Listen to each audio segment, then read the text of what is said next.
Alrighty, let's go ahead and get this party started. Why don't we? I'm gonna go ahead and switch over to my Amphibia screen for now because that's what we're going to start with today. Also, hi everyone, welcome. Thanks for being here. Toon is here, welcome. Magical is here as well, thank you. Curmudgeon, who is this nerd in my chat? And Rooster Tamer is here as well. Hi everyone, welcome. Thanks so much for being here. I am joined once again by my lovely best friend, my brother from another mother across the pond, Tom from Curmudgeon Media. Tom, you want to say hi to the people? I feel like it's been a while since you've been on. Were you on the last stream? I don't remember. Yeah, I was on the last You were on stream. the last stream. Yeah, of course. But hi, welcome. Thanks for being here with me. Thanks for hanging out with me today. I am going to have to correct you. Oh no, what did I do wrong? You described me as a brother from another mother, but I actually was not born. Ah. I was grown. I was grown. The circumstances of which I will not divulge to keep things SFW. My sibling from another Petrie. You're interpreting this in the most nice way possible. All right, anyway, so we're here today. We're going to be talking a little bit about a bunch of stuff. We're going to talk a little bit about Amphibia because we didn't actually finish talking about the Amphibia finale, as soon as it aired. So we're going to finish talking about the Amphibia finale because I have some thoughts that I didn't get a chance to talk about in our previous discussions. We'll touch a little bit on Owl House as well, too, just because I've had a couple of thoughts that I wanted to talk about with y'all since the final episode has aired. So we'll do a little bit of that. And then I also just wanted to spend some time today talking a little bit about the queer Wolfwalkers analysis. Also, hi, Arblast, welcome. I also wanted to spend a little bit of time today talking about the queer Wolfwalkers analysis, the video that Tom and I have been working on for months and finally uploaded to the channel last week. Thank you all so much, by the way, first before getting into anything. Thank you all so much for all the love on that video so far. All the comments have been so sweet. And so kind, and we put so much love and work into that video, and the positive reception has just been so lovely to see and so awesome. So thank you all so much for checking out that video and sharing it around. I really appreciate that. It really means a lot to me. So we'll talk a little bit about the Wolfwalkers vid too, because just from our perspective, from Tom and my perspective, we put a lot of work into that video, and we just wanted to talk a little bit about like the process of how we got it done, just because we're really proud of it, and just wanted to talk about it a little bit. And then of course we have our Q&A as well. We decided that just to add the little bit of an interactive element to it, we wanted to do a Q&A and get your questions and stuff as well. I've seen a few questions already come in the Discord, one on Twitter, and so if you have any questions that you'd like us to talk about today, please submit them through that way, just because I don't know how many people are going to be in the chat today, and it might be a little hard for me to read every single chat message. So I just want to make sure I don't miss your question if you ask it. So responding to my tweet on Twitter or in that Discord server thread will be the best way for me to see your questions. And so if you have a question that you want to ask us, please submit them. We're still taking them. But let's go ahead and jump right in. Also, thank you, Toon. I really do appreciate it. Let's go ahead and jump right in. I do want to finish talking about Amphibia. And Tom, you haven't gotten a chance, I don't think, to talk about the Amphibia finale at all because you were absent during that stream. So before, so we talked a little bit about the first part of it already. And I do want to go, not exactly like beat by beat the way we normally do, but I do want to at least hit on like kind of the big moments of the episode that we didn't get to talk about. And before we do that though, Tom, I wanted to ask you, do you have any kind of just general Amphibia finale thoughts that you wanted to talk about, or anything that you wanted to say like at the time when it came out that you didn't get a chance to? I wanted to open the floor for you first. God, I don't know. I loved the finale. I understand the finale's been kind of polarizing, much more polarizing than I thought it was going to be. I've seen a lot of people complaining about the choice to stay in the human realm and and leave Amphibia behind, which I find funny because I've seen a lot of those kinds of complaints from like grown ass adults. Yeah, yeah. And you kind of look at that and you kind of think, wow, you're like a 30-year-old man, and you have literally failed to pick up on every single emotional and narrative cue that this show intended for children to understand has Right, put down for you. right. Not to sound mean, but also I absolutely 100% do intend to sound mean. Those people drive me insane. Yeah, yeah. No, I totally hear you.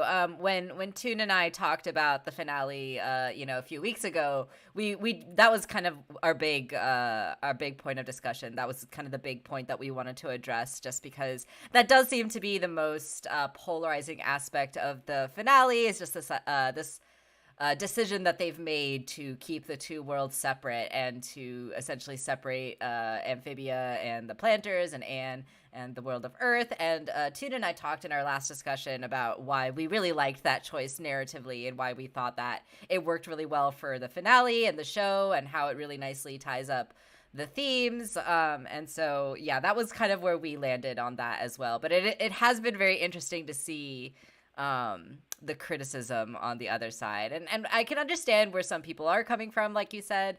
I think a lot of the people who disliked the choice tended to be a little younger, but it is odd Yeah, when I don't care so much for the younger kids, not necessarily, because I feel like really as you get older you start to appreciate things a little differently. But when you've got grown ass adults being like, oh, but the human world is so boring. Why would right, they? right. And it's like, do you have the mental age of a child? Yeah, I feel You that. you asshole. Yeah, You yeah. asshole. It was in terms of pacing and tone, and I mean this not as a criticism. This was actually something I really I really loved about it. It was all over the place. It went Mm-hmm.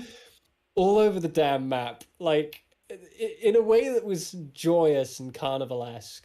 Right, Um, because it's like the episode begins and it's like, well, it's do or die, guys. right. We got to do our big anime bit and have them fight the moon with epic anime music With the that I just music and the was fucking so the cool. And magical girl like outfits. Yeah, yeah. they went so hard on the animation for that bit and like the powers, and it comes almost entirely out of left field in the most pleasant way possible. Like it Yeah. doesn't feel like the necessary logical beats were not like set up for them to be able to do this. But I did find it like it almost was kind of making fun of itself for how Yeah, yeah. insane the ending was, because Mother Olm just shows up and she's like, oh, by the way, there's this thing you can do and I didn't Right. tell you about it. Like she Exactly. literally comes out of nowhere. And that's the kind of thing that the cinema sins lovers of the world would look at and be like, ah, there's no excuse for that. Oh, it's like, well, yeah, I don't know. Yeah, I guess. I don't really care. Yeah, I don't yeah. really That care. stuff is like whatever. It was fun. It was funny. It kind of folded into the generally insane pacing of the first act. And then Anne fucking died. Like, she just Yeah. died in a way that was absolutely hysterical to watch.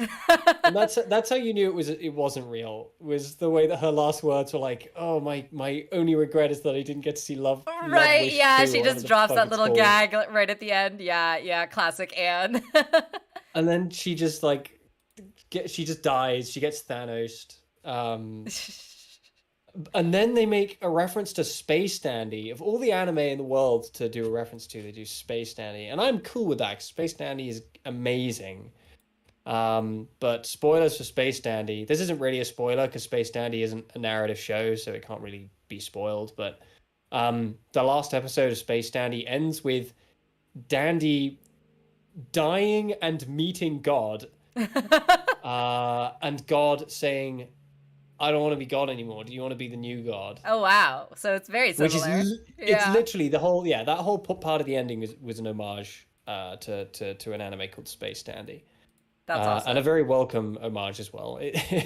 They do enough things differently for it to not feel like super derivative. Yeah, yeah.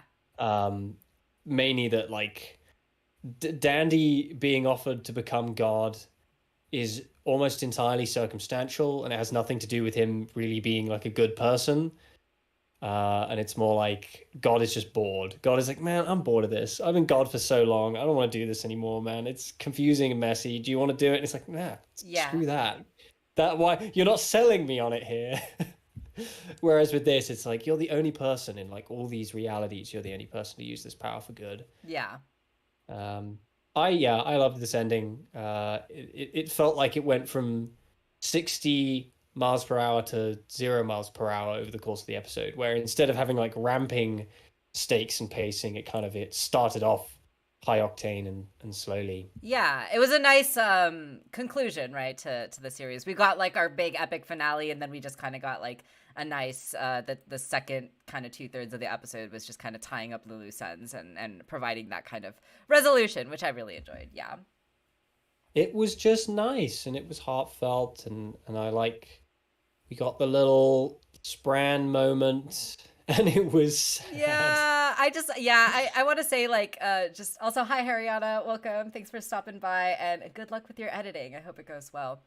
I just want to say like with this moment, you know, with Anne and Sprig, like that was a really beautiful touching moment, and of course it kind of sets us up for the end of the episode when they do say goodbye to each other for real, not Anne dying but them actually separating. I thought this was just a really beautiful moment, and Amphibia, this episode did a really great job of like making me cry and laugh at the same time. Like Anne's death, I was kind of like crying through my tears during like all of the laughing through my tears, I should say, and then the ending where they're all kind of saying goodbye to their like respective Amphibia families. That part made me laugh, cry too. It was really beautifully done. I feel like Amphibia's statue. Oh, the little statue, yeah. So yeah, I thought this was really beautiful. The scene with the cat god was really awesome. Also, shout out to who's the voice actor? I forget her name. The voice actor who did the little cat. Because was it Bob Hoskins? Did they get the big B in for that? They did get the big B quite. No, it was absolutely Bob Hoskins, but it was the same voice actor who does Ruby in Steven Universe, and I was just so delightful to hear her again. Ruby's so great. Yeah, she is. She's one of my favorites. Just constantly angry all the time. Screaming in the sky. Yeah. And I loved the little AOL chat bit too. That was funny. That was fun. This little cat bit was fun. The Space Dandy reference is fun. And yeah, I love that, you know, it's like I waited thousands of years to retire. What's like 70 plus more, right? That was great.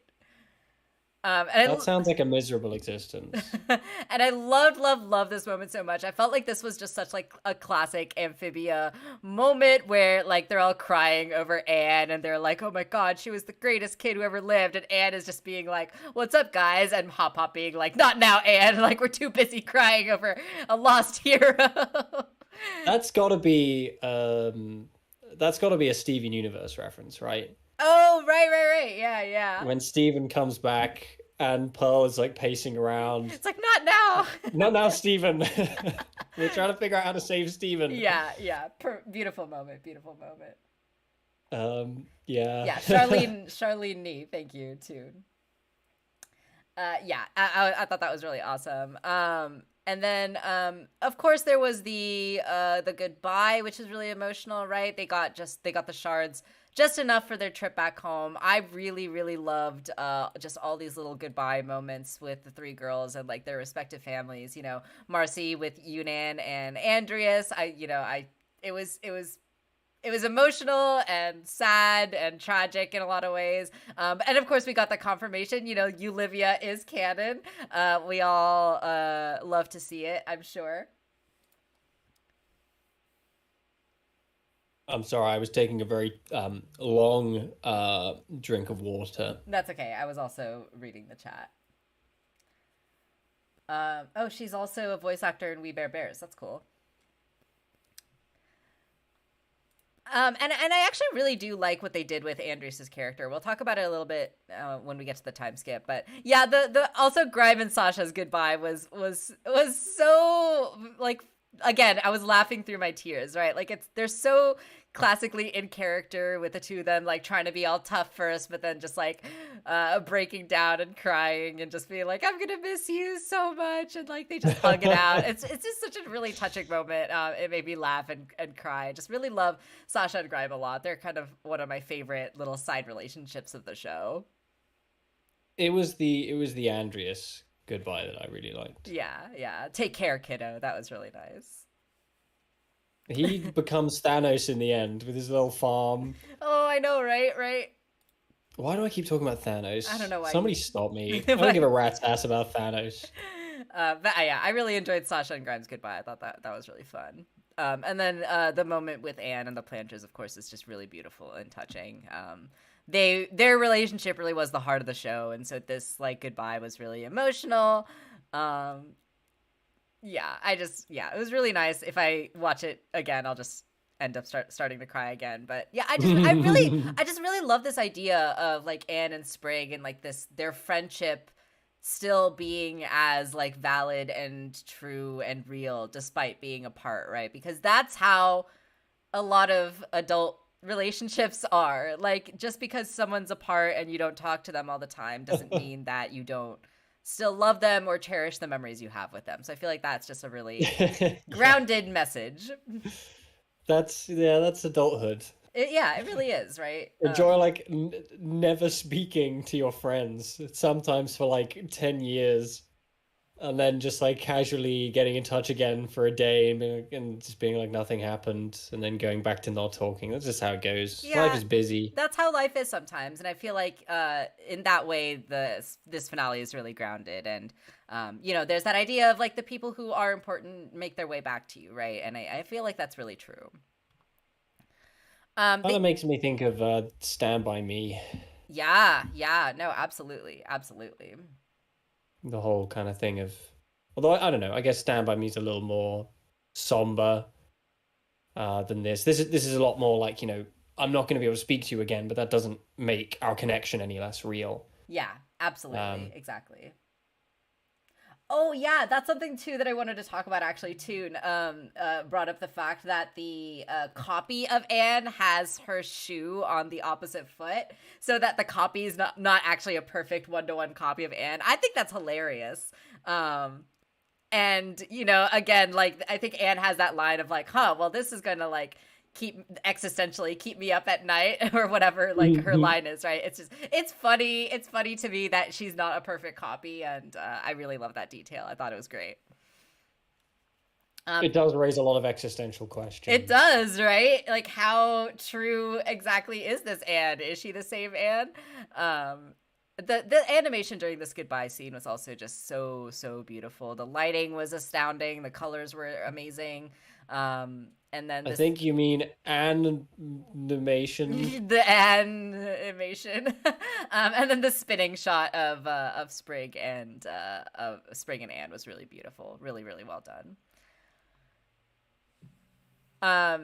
Yeah, the goodbye was very bittersweet, sad, heartwarming. But I really liked it. I thought it was a really satisfying narrative choice. And then we get a little time skip with Amphibia.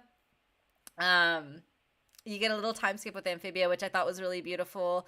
Domino 2 is flying in the air. Andreas has become this like farmer. And yeah, I do really like that this kind of choice that they made with Andreas, right? Like he's not quote unquote redeemed necessarily, but he's not like a villain anymore either, right? Like he's just trying to like peacefully live out the remainder of his years. He's got like Barrel's Warhammer there. He's got both Leaf and Marcy's little pins on his like cloak. He's wearing these chains, so it's unclear if he was like a prisoner or something at one point. And then he's got these like leaves in his beard, which are reminiscent of Anne, right? Like Andreas and Anne have been these parallel characters for the entire show. So it's kind of nice to visually see that kind of get tied together at the end here too. I always like to think it was, this is just like my crazy crackpot theory, so feel free to laugh at my dumb ass. I always like to think that when like leaves get stuck in characters' hair for prolonged periods of time, it's the character of Leaf, like her spirit sort of guiding them. Oh yeah, yeah, totally. omnipresently. That's what I always like to imagine, and I like that. especially with Andreas and Andreas's relationship with Leaf. That's just how I looked at it. No, I really like that. I love But that interpretation. but Um, that's because I'm a dork-ass loser. So no, I love that. Shout out to this poor bastard. Actually, I love this now. From the first fucking episode, this poor guy has been flying around at the will of this dragonfly. He has this like long, scraggly beard now too, which is just hilarious. So so good, so funny. I cackled at that. That was really hilarious to me. Also, poor Polly's design looks awesome. I love her little grown-up design. She's adorable. I love her little wrench and overalls. I think that's just super fun. You know, her being like a mechanic. Um, Everyone's a little bit older. Maddie's a little bit older. Um, I really loved I love the gag with Loggle too about how he lost all of his muscles. The poor guy. He did one cheat day and he's went back. right back to being an absolute wet wipe. Just a scrawny little axolotl man. I never should have That's his taken that whole cheat thing. day. Poor bastard. The real tragic loss of Amphibia. Ripping pies. Yunan and Olivia being freaking married is awesome. Grime looks awesome. His little braided beard is amazing. I love that Toadie's the mayor now. We love to see the growth. I really had to pause the episode and just like stop and like literally just cackle for a good solid like 2 to 3 minutes when I saw freaking Joe Sparrow and Bessie. Oh God. And their little what did Matt call this on Twitter? The snurd. It made me think of the Love God episode of Gravity Falls. Oh my God, yeah. They're gonna make little snadges. And it's like, God, that's horrible. It's horrible and hilarious. I died laughing. It was so good. It also makes me think of Pokemon, you know, when you'll do the classic Skitty and Wailord thing. Yeah. Oh my! Guess Joe Sparrow and Bessie were in the same egg group. Yeah, it's. I don't like you very much. I don't like you very much either. We should fuck. We should make a baby. Yeah. Oh my gosh, no! But this was hilarious. I absolutely cracked up. How dare you, Amphibia, for creating these horrors beyond my comprehension? No, I loved it. I thought it was so funny. Oh, how do they fly with the weight of the birds? Okay, birds' bones are very light. Don't ask very questions. Don't ask questions. What have they created? Don't ask questions you don't want to know the answer to. What have they done? Is this how Oppenheimer felt when he first saw the mushroom cloud? Yes, exactly. Do you reckon they saw this episode for the first time? They're like, "Oh my God, what did we do? We really did something terrible there, huh?" Yeah, I agree. Not Aaron Burr's. It's absolutely cursed, but in the best way possible. And yeah, Andreas being in chains and accepting his mortality at this point, right, is really interesting. Love this moment between Olivia and Yunan as well too. I thought this was just such a fun, cute moment. I know, sweetheart. We all know, right? They're so gay. We love to see it. Hop Pop's California avocados too was delightful. I'm so happy he managed to successfully find the avocado. Maybe who do they feed it to? Was it like a mantis? Yeah, the mantis. Yeah. Maybe the mantis pooped out the seed. That's what I was thinking too. The mantis eventually pooped it out. And then of course I love like Sprig's design. He's really cute. His little older design and him just drawing in the notebooks, kind of using the phone as a reference. And then his little like corkboard at the back here too is really, really cute. You know, we've got like the domino, the Anne, the tomato monster that they fought in the first season, the Tygo menu. There's a little postcard with the Amphibia theme song lyrics on it, which is fun. And then of course the language translation, right? Just all these little details was really, really sweet to me. And a photograph signed. Yes. Of Bob Hoskins. Of Bob Hoskins, exactly. That he cherishes more than anything. He cherishes more. I mean, I think I don't know if people would disagree with this. This is just my opinion. I think that the dynamic between Sprig and Bob Hoskins was really the heart of the entire show. I felt like it Clearly, really, clearly. really kind of bound the whole thing together. Absolutely, absolutely. No, the mantis didn't get trapped in Ant's world. The mantis, I think the arm got cut off, right? Oh no, wait, the mantis attacked the FBI. You might be right, Magical. So what happened there? Or maybe they, I don't know. Good question. Matt Bradley, you have stuff to answer for. How did Hop Hop get the avocado? I love this little moment too. You know, the statue ceremony, and then Ivy coming by and being like, "Oh, there's a new continent. Are you ready for a new adventure?" Right. So just that these adventures and life kind of continuing, right? And that's them discovering the Boiling Isles. Exactly. That's the real season 4 of Amphibia. And then of course we get the girls time skip, right? And I think the girls time skip was also a little controversial in a lot of ways, but overall I still really enjoyed it. I thought that it was very grounded, like I said, in reality, which I think is what a lot of people didn't like about it. Like a lot of people didn't like that you know, the choice of Anne and Sasha, right, like kind of drifting away, like not really being as close friends anymore as they got a little older. Like that to me seems very grounded in reality and kind of true to what adolescent friendships can often be like. But I think a lot of people were upset with that choice because like they were coming from the angle of like these two girls went through like this traumatic, you know, otherworldly adventure, and to think that they wouldn't be like emotionally codependent on each other is unrealistic. And I'm just like, to those people I would just encourage them to think of Amphibia, the world of Amphibia and the adventures of Amphibia, more in an allegorical sense. You know, the adventures of Amphibia really were meant to serve as like a catalyst of growth for these three characters, right? And I think that if you want to interpret it more literally, maybe Steven Universe Future is more is more the show that you're looking for. But I feel like for the allegory and for the storytelling of the lives of these three girls, I feel like the time skip made a lot of sense to me. People, I feel like people are very ungrateful for the bittersweet ending. Yeah, I think so too.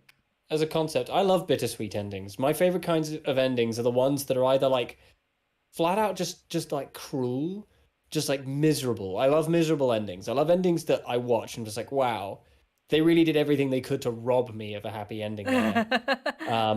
Or I like bittersweet endings, but above all else, I love endings that are kind of mundane compared to the events of the show. Yeah, absolutely. Where it's like, wow, after all that, like life goes on, you know? Life just goes on. I don't know if this would count because I feel like there's a general feeling of the mundane throughout Cowboy Bebop, but I love the way that, like, you know, spoilers for Cowboy Bebop, a show that's been out for over 20 years. Yeah. Spike just goes off to die, and oh, there's Jet cleaning the windows. Exactly. But I don't know, like what do people expect? Like what, you know? Right. Exactly. What are they thinking these characters are gonna do? After, you know, they people didn't like that the characters left Amphibia. They didn't like that there was no way to traverse between the two. Yeah, right. I don't know. Life goes on. That's just how life is. I think in life we go through phases. We go through school and we go through college, and exactly, yeah, we go through phases, and you can't recapture them. They're gone, you know. Exactly. When you've experienced those phases, they're gone, and the most you can hope for is to leave them on good terms, which, you know, they do. Yeah. Do you recognize these little charms? I recognize two of them. There's Sakura from Naruto, and the one on the right is Bakugo. Okay. From My Hero Academia. And the burb, I don't know what the fuck that burb is. The burb kind of looks like a far-fetched, but like it could just be a little burb. I don't know what that burb is, but the other two, that's Sakura and that's Bakugo. Yeah. Everyone's favorite My Hero Academia character, even though he's objectively the nastiest little piece of shit. But, you know, whatever. That's a conversation for another day. Yeah. And yeah, exactly, Haryana, the bittersweet ending. I also enjoyed that it was very realistic and grounded in reality. And yeah, exactly. Toon brought up this thought too that the news is like, what the real question remains: was it all a hoax, right? Which again is just so like. It's one of those things where it's like it's funny because like that is also very grounded in reality. Like people just kind of choosing to believe their easy versions of reality than confronting the true complexities of the horrific real world that is harder to come to terms with. uh, Yay! Yay, humanity. But yeah, no, I really like yeah, exactly. I like that Marcy moved away. I like that a lot of these bittersweet life moments are kind of still applicable to this fantasy world. So yeah, I totally agree with what you guys are saying in the chat. So yeah, Marcy shows up at the airport. She's kind of reunited. We don't really know. We know that it's been 10 years since the events of the finale of Amphibia, but we don't know. I think Matt has said, like, these characters have seen each other in the meantime, right? Like, this isn't the first time they're seeing each other in 10 years. This is just like another one of their reunions after the 10 years of Is that really something that people thought? Yeah, some people were like mad about the fact that they seemingly had never talked for 10 years, and Matt was like, no, Oh they talked with each other. They like saw each other. This is just the first time in a while that they're seeing each other, right? That is happening here. So yeah. Do people have no concept of object permanence? That too. But Just because like things happen in between the time skip, like just because we've skipped forward, just because we don't see it doesn't mean that it doesn't happen. Yeah, no, exactly. But I also What's wrong with people? I do love that this little flash forward, though, this time skip does kind of show us, right, like how things have changed and how things haven't changed too, right? Like Marcy just like tripping over herself and just being like a clumsy little klutz is like one of those things that's like, oh, some things never change, right? And it's really sweet. And I also just really love their designs too. I think that their designs are super fun. Just really good job on aging up these characters to me. And yeah, we get just a nice moment of Marcy and Sasha, talking about what they're up to now. Marcy talking about her webcomic and Sasha being like, "Oh yeah, I actually read that," which is really sweet, right? Like I feel like that's sometimes how friendships are too, right? Like where we have our friends that we love dearly and we might not talk to them every day or might not keep up with them all the time. But like we want to support them when they do cool stuff, right? And like I have like a lot of friends who do so many creative projects and so many amazing things that I can't keep up with all of them. But like whenever I do have the time, I try to check in on my friends and see what they're up to and what they're doing and support them in their endeavors too. And I feel like that's, again, just really true to what a real friendship, what a real adult friendship looks like. And shout out to Sasha's little bye sticker on her mirror. When I saw this, I was basically like, oh yeah, that's nice. And yeah, maybe Sasha's previous interactions with the girls could be read in a more romantic way now, which I just think is nice. I like that they left it open to interpretation in that way. It's woke culture gone mad. Clearly. Oh, they're shoving the gays down our throats. Yeah. They're forcing it on us, their agenda. Forcing it on us. I sure do talk an awful lot about people being snowflakes, considering the second I see a bi flag, it makes me shit myself. Oh my god. Literally the second it makes me scream and cry and poopy my panties. Oh my gosh. Sasha being a therapist is also fun too. Hers being like, oh yeah, I like to help kids out with their trauma or whatever. And I'm like, good on you, Sasha. Good for you. I don't trust her as a therapist. I like Sasha, but I don't trust her as a therapist. That's funny. Yeah, her solution would just be like, have you considered dual wielding a couple of swords? Murder is the option. Murder is okay sometimes. There's like that theme. It's okay sometimes. Yeah, Yeah, yeah. I don't trust her as a therapist. I'm sorry, Sasha. Don't Um, hurt me this was again. like really touching and like really really sweet, right? Anne working at the aquarium and her kind of working in like the frog exhibit, where at the start of this show we saw her as a person who really disliked frogs, and now to see the way that Amphibia has changed her, and now her being like an embracer of frogs, right? And like her like teaching That's these. the real character arc here. That's her real character arc, going from hating frogs to loving frogs. That's what the show's all about. It's just about frogs. But this was really sweet, right? Like Anne holding up the little pink frog and explaining, like, oh yeah, this is a South American tree frog or whatever. His name is Sprig, the dear old friend of mine. I love Anne's design to her little work uniform, and the little leaves in her scrunchie. Oh my gosh, that really touched my heart. I thought that was so sweet. And like all the little details in the exhibit too were just like so heartwarming and so sweet. Like we see the little planter house in the exhibit, and then there's like all these little references to the other characters like all over the place too, which is just really really sweet. So yeah, Anne has become this like herpetologist. She's working at the aquarium. This place is like called like Amphibia, which is just a really sweet thing. And she has this voiceover that says like change can be scary and it can be the hardest thing, but you realize you can't hold on to something forever, right? And that really is the thesis of the show, right? That things will always kind of grow and change and life goes on. But I do also really love this moment of like the things that you do let go, you'll be surprised what makes its way back to you. And I feel like that's also really true. Like letting go of things from the past and moving on with your life and moving forward and embracing change is bittersweet, right? Like it can be really hard and sad in some ways, but it can also open the doors for potentially being surprised like this in the future too. And I know that it's really unfair to life to think of it as like one way or the other, like to think that, oh, change is always going to be scary and always going to be negative and always going to be bad,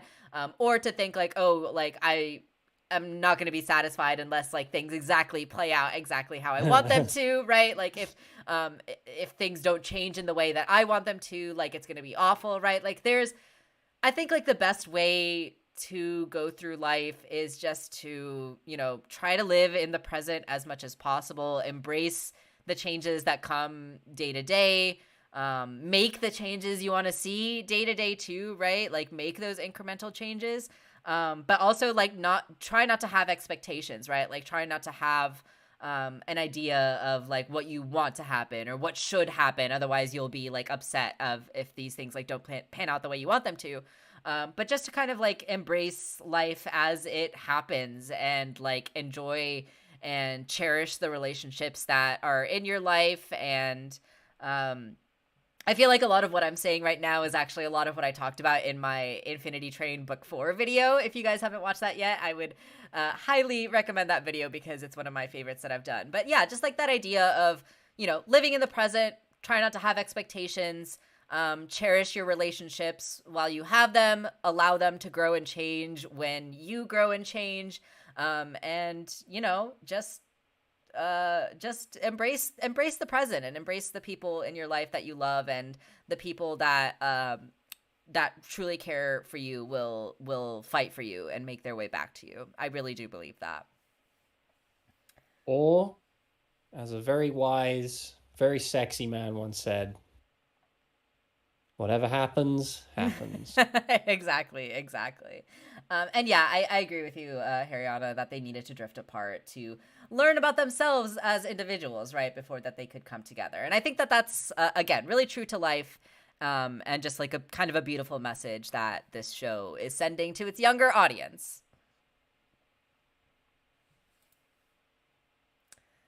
Yeah, I agree. It was definitely very emotional, and it touched my heart. And yeah, this last shot was really sweet too. And I think a couple of people have pointed out that this last shot is actually reminiscent of the calamity box itself, with the little frog and the three Yeah. gems on the top of the calamity box, which is really sweet. And Yeah. we see all these little references too, right? Like get lost in Amphibia, and then there's like the Olms on the top here, and then we see a little grime on the toad here, right? Like it's just really sweet, all these like little details. And again, it just to show, that these things will always be a part of you, but change and growth is also part of life. And I really love that. I feel like Amphibia is very close to like the perfect show, in my opinion. It's one of my favorite cartoons of like the modern age. The representation was really groundbreaking in a lot of ways. And the story, it was such a beautiful balance between like episodic and serialized, in my opinion. I know that people have their personal preferences and everything, but I personally really love story-driven cartoons and serialized TV shows, so I really enjoyed Amphibia for that. And yeah, I think I mentioned this in a previous stream, but it's probably in my top 5 cartoons right now. So I really, really enjoyed it. That's a tall order, huh? Top 5, yeah. Very tall order. I think I think I can comfortably say that it's in my top 5. I enjoyed Amphibia very, very much. I don't think it would be in my top 5 though. I don't think it would even be close. I've just seen too many things for it to be in my top 5 favorite. And that's fair. We all have our personal tastes. I don't know if it's just like a taste thing. I've just seen so many things. I've seen so many spectacular things. I enjoyed Amphibia very, very much. Yeah. Lots and lots of things about it were really special and unique and fun, and perfect is a very strong word. And it's also, despite being a very absolute word, it's incredibly nebulous. It is, yeah. And it's also really subjective, right? Like something well, that's why it's nebulous. Yeah. Which is why I'm just saying this as my onion, y'all. This is just my onion. If y'all have different onions, those are your onions. That's totally fine, and I respect it. But yeah, I really loved it. I really did. Lovely show. I loved the finale. And also just kudos to the crew. Like, congratulations to the crew for just doing a stellar job. I obviously have my critiques and I have my nitpicks and everything, but at the end of the day, the crew did just a stellar job. The writing, the animation, the music, TJ Hill is incredible. And I just have to sing my praises to the crew, because regardless of anyone's specific personal opinion, they still did a killer job. Yeah, absolutely. Alrighty, cool. Well, thank you, Arblast, for sharing my onion. So yeah, we're gonna go ahead and I'll wrap it up with Amphibia for now. I'm sure I would love to make Amphibia videos in the future. I know that with the previous Amphibia video, there were a couple comments on that one that showed some interest for some character analyses, and I kind of have like a lot of a character analysis written for Anne, just like that I scrapped from an old draft of like that video script. So I would really love to make some character analyses for Amphibia, but probably not for a while. I think I have to kind of circle back to being fixated on it after like cycling through a few things first. So I want to give myself a little bit of distance from the show before coming back to it, but I would really love to do some character analyses and just like deeper dives into the show someday in the future. Absolutely, yeah. All right, cool. Well, were there any other Amphibia thoughts or ideas or comments, questions, concerns that we wanted to address before kind of moving on? I don't think so. I think Amphibia kind of ran its course about as naturally as it could. Yeah. There's nothing worse than getting to the end of a series and feeling like we could have done with more of that, or the even worse alternative to that, which is we could have done with less. Right, like, they dragged it on. Yeah, for sure. And unfortunately, there are a lot of great shows out there that just ran on for even just one season too long. Yes. Amphibia, it just felt like they knew what they were doing from the start. Yeah. I think Toon made a really interesting comment that I want to highlight about where is it gone? What is my life? Oh, here it is. Yeah. Even though the Owl House appeals to me more, Amphibia is more flawless, which is a very interesting comment, because I think something I didn't really think about until Toon brought it up to me in conversation was really just how different season 2 of The Owl House is to season 1. Right. In a way that like until I learned of what the circumstances were behind like the creative process of that first season, I didn't realize just how tonally dissonant they are. Like I really like season 1 of The Owl House. I really do. Honestly, I it's funny and it's great. It's just a different show. Like it's not even it close feels to being very the same different. show. Yeah. And it doesn't feel different in a way that I think is necessarily God. Like I don't benefiting want the to say show. yeah, that's the thing. I don't want to say it deserves to be criticized because obviously a lot of it has to do with the behind the scenes Right, of studio course. meddling and they're like, oh, you've got to push more of Hexside. We need more Hexside. Right. And it's like, okay, great. You know, and like this is Dana Terrace's very first time as a showrunner. And you know, that's a lot of work. When you look at stuff like Steven Universe, Rebecca Sugar, what she wanted out of the show and what the network wanted out of the show were not the same thing, but the way she worked around that was really, really, really clever to the point that they ended up falling right into her trap and letting her do whatever the hell she wanted after a certain point. Right. Before cancellation. But Amphibia, season 1 of Amphibia and season 2 of Amphibia feel very different as well. And I know a lot of people say that Amphibia doesn't get good until season 2. I don't agree with that. I disagree with that. Yeah, I love season 1. They still feel tonally congruent though, season 1 and Yes. season 2 of Amphibia Yes. in a way that the Owl House doesn't quite. Right. And that, like, I don't want to be dunking on the Owl House. I love the Owl House to bits. Like, I can sit down and watch season 1 of the Owl House and have a great time. It just isn't the same show. Yeah. Amphibia, it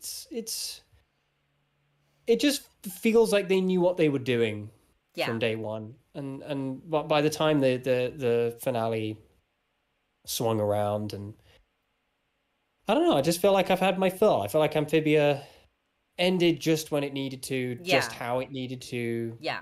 I agree that like 3 seasons was kind of like the perfect run for Amphibia. That it was a nice 3 act structure that we followed with the 3 seasons. So I thought it was really well done. It was just tight, you know. There was like no unnecessary episodes. There were no quote unquote filler episodes in my opinion. There were no and also I also feel like we didn't really miss too much as well. So yeah, I agree with a lot of what you're saying for sure. And there were no Uncle Grandpa episodes either, which is always a plus. Oh my god, that's so funny. But since we're kind of shifting our discussion into Owl House anyway, let's go ahead and just kind of shift our discussion into Owl House because there are a couple things that I would like to quickly make a small comment. Oh yeah, please go ahead. Just because it's going to bother my brain if I don't. Toon saying after cancellation they gave her the movie in Future. I can't speak to Future, but my understanding is that the movie had actually been in the green light since season 2 of the show. Like the movie was basically in the cards long before they cancelled the show. Yeah. It wasn't strictly something that just happened afterwards. But I can't speak to Future. I don't know how what the production schedule of Future was like. Yeah, I want to say with Future, it was like they gave her the movie. They canceled the show and then like gave her the movie, and then they were like, wait, it doesn't make sense to give them a movie if there's like no show to promote after the movie comes out. So they're like, let's give you one more season of Steven Universe Future. If correct me if I'm wrong, but I'm pretty sure that's how that played out. And I agree with Shadowlink and what you guys are talking about. Like season 1, season 1s I should say tend to get a lot harsher criticism than maybe later seasons of the show, and I feel like a lot of the times it's really unfair when that's done. I am a season 1 defender for Owl House, for Amphibia, for Steven Universe. For Buffy, I will defend season 1 with my life. A lot of people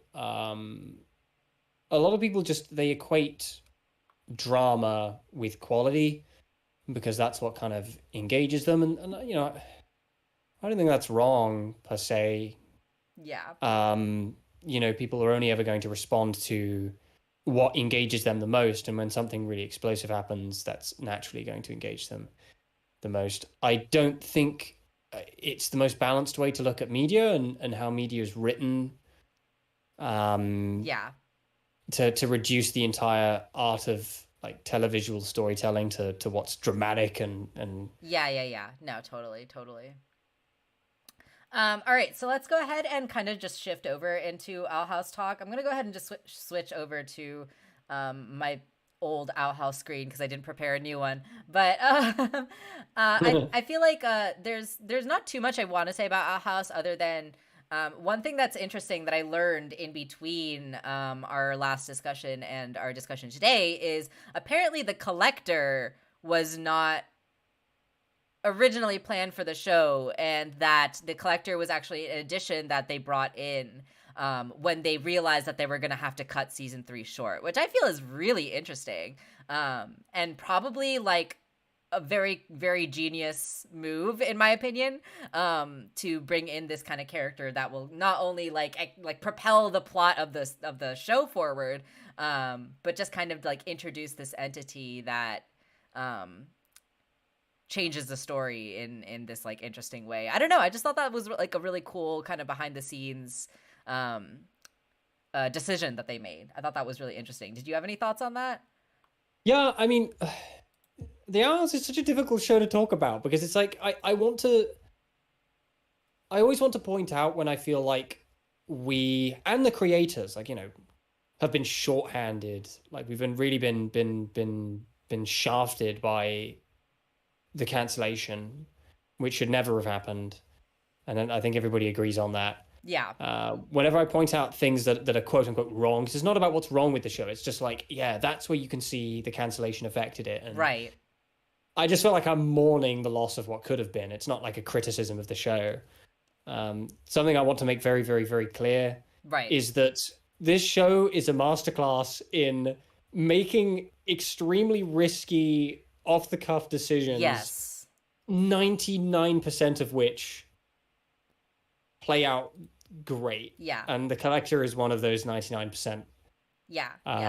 Where it's like, well, shit, I guess we need to figure this out. And then they give us this excellent little nugget who I adore. Yeah, definitely.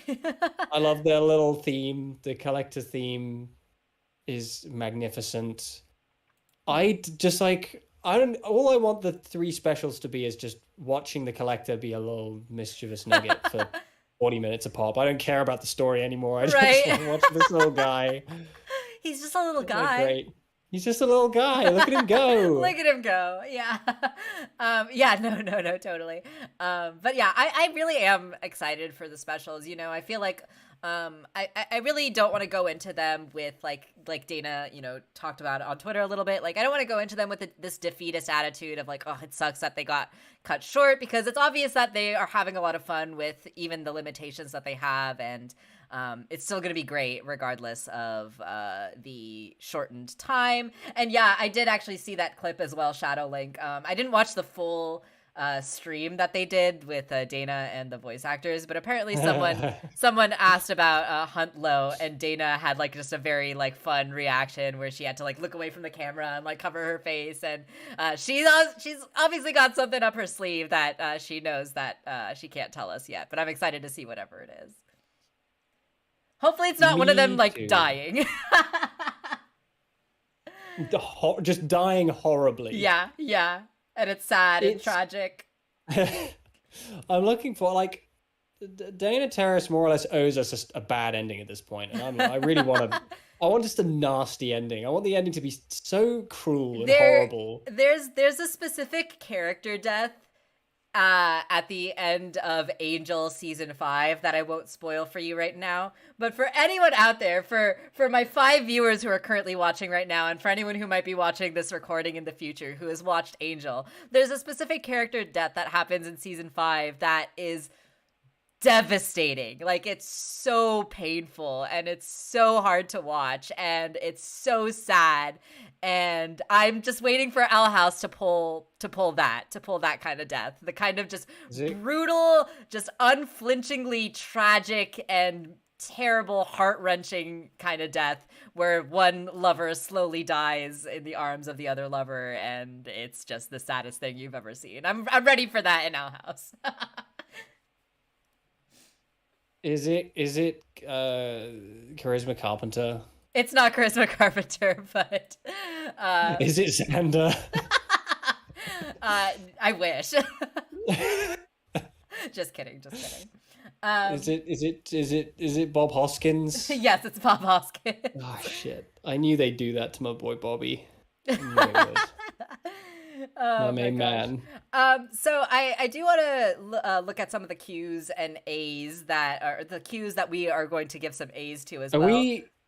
Are we gonna Q&A first, or are we gonna talk about? We're gonna Q&A after, but there is just one Q that I think just fits into what we're talking about right now, since we're talking about Owl House. But Toon asked the question: what is one thing you would have made to the Owl House season 2? What is one change you would have made to the Owl House season 2 story wise, assuming equal total runtime? And this is a hard question to answer, right? Because we don't know quite how the series is going to end yet, so it's hard to say, you know, oh, I wish they would have done X, Y, and Z.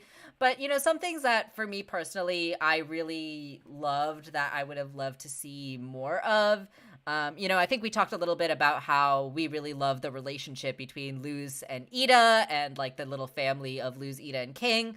So I would have loved to kind of just get more of that in season 2 if possible. I don't really know how they would have, just with how much plot stuff was going on with all the other characters and Hunter and Bellows and everything. But I think I would have liked to see more Luz and Ida.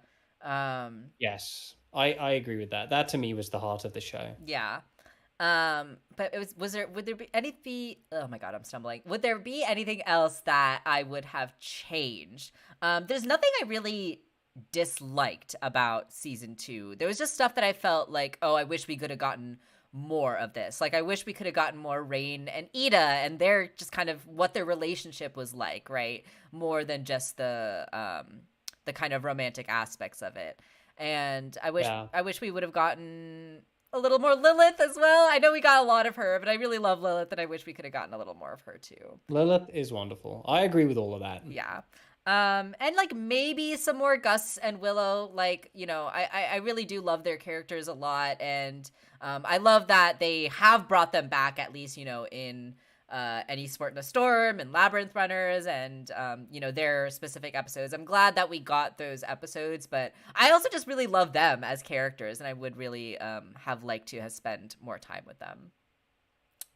But I don't think there would be anything I would go in and like get rid of necessarily. So it's hard to say what I would change without adding to the runtime, because I really just would like to see more of these things that seem to be, you know, cut for time or whatever. Oh, and of course the brotherhood between Steve and Bartholomew. I'm sad that got cut, genuinely. It has nothing to do with the overall plot or story or main thing whatsoever, but I think it would have been really cute to see just like their little side relationship. I can only think of one thing that I would have done differently, other than what you already kind of talked about. Yeah. I would have killed more people. Who would you have killed? And I'm not saying that as a joke. Don't tell me you would have killed Darius.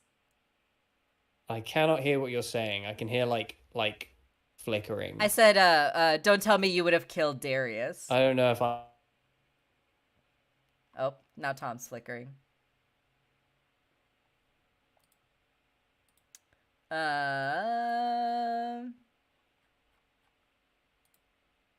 Okay, it's fine.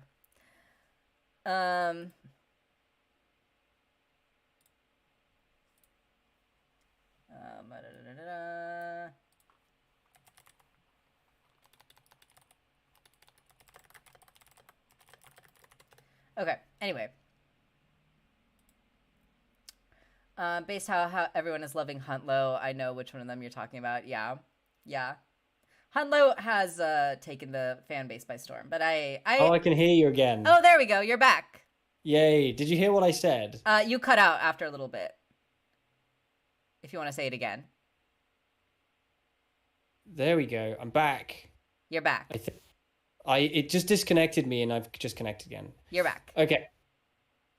So I'm audible, right? I'm actually audible this time. You are, yes.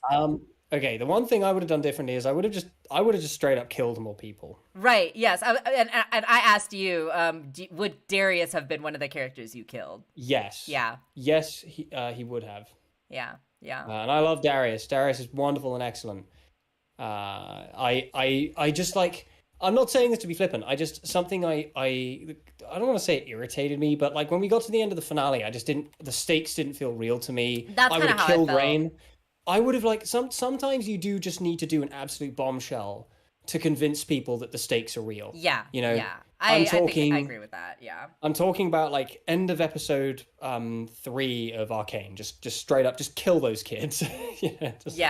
Right. Kill those kids. Totally. Like you don't have to do it in a graphic way. You can obviously there are ways to do these things in a Disney friendly way, but just kill the characters. Just make it clear to us that they're dead. Right. Because I don't think Rain is dead. I genuinely don't. If Rain dies, great. That'll be a ballsy move.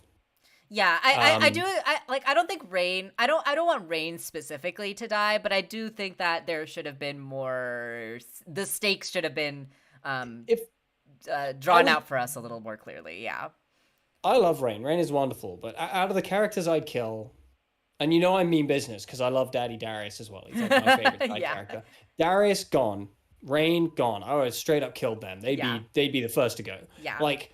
I'd want that to feel like this is what the rebellion costs. Yeah. Or even like if we wanted to spare those two characters, like maybe give Eberwolf a little more characterization first and then kill him off. So that it like hurts us a little more. Yeah. I would have killed them. They would have been the ones to go. I don't think I would have killed Lilith. Yeah. No, I wouldn't have killed Lilith. Yeah. I just wanted that rebellion to feel like there was more. Yeah, I agree with that. I agree with that. Maybe like some of the bats, you know. But yeah, no, I do agree with that too. That's because I'm an asshole and I just like things to be miserable, like me. Yeah. And then Magical had this question in the chat where they asked, do you think the Collector might come up in Luz's world, like when they were researching ways to travel to the Boiling Isles? And yeah, I think like that's totally a possibility of the Collector coming to Earth too, because it's clear, right, that they don't actually come from the Boiling Isles or come from Earth. They're like from either this alternate dimension or there's some sort of like godlike being of some kind. So yeah, I think it's totally possible that the Collector will make his way to Earth as well, and we'll see some sort of chaos ensue there too, which will be a lot of fun. I think it'll be enjoyable. I just really like them. I really like them too. I think they'll be so much fun. Yeah. And adorable. Yeah, the design is great. 10 out of 10. Adorable. Boop their little snoot. Don't let them boop your snoot though. They do the Zahir thing that they did in Korra. In Korra, yeah. You introduce a villain, then have the bigger villain kill the villain. Exactly. Yeah. Like, which is great. Great way to just establish how menacing this little child is. Although it's different, isn't it? Because like in the case of Zahir, we're kind of sporting for Zahir to kill the Earth Queen. We're like, yeah, right, man, yeah, because the Earth Queen sucks. Like Zahir is barely a villain. Like Zahir is like fascinatingly lucid, and ideological. And then the Collector is the opposite of all of that. Right, just this chaotic gremlin child. Like the Collector killing Bellows, quote unquote killing Bellows, is beneficial by circumstance. Right, exactly. And by circumstance only. It has absolutely nothing to do with the Collector having anything like ideologically against. Right. I don't think the Collector has an ideology. I don't even think the Collector knows what ideology is. I think the Collector just felt like betrayed by Bellows too, right? Like, oh yeah, you promised that's the thing, me. Isn't it? It's like, you screwed me over, man. I'm gonna flick you into that wall. Exactly. Like I'm gonna turn you to goop. I'm gonna ruin your whole ass. But yeah, no, I'm really excited for the Collector. I think they're going to be a lot of fun. I'm curious to see how Bellows is going to come back. You know, his little Bellows goop is now on Earth as well, and how like that conflict is going to play out. We're not done with Bellows yet, right? He's still around. And I'm excited to see Hunter. Something I think that we missed in our last discussion too is that Gus actually saw all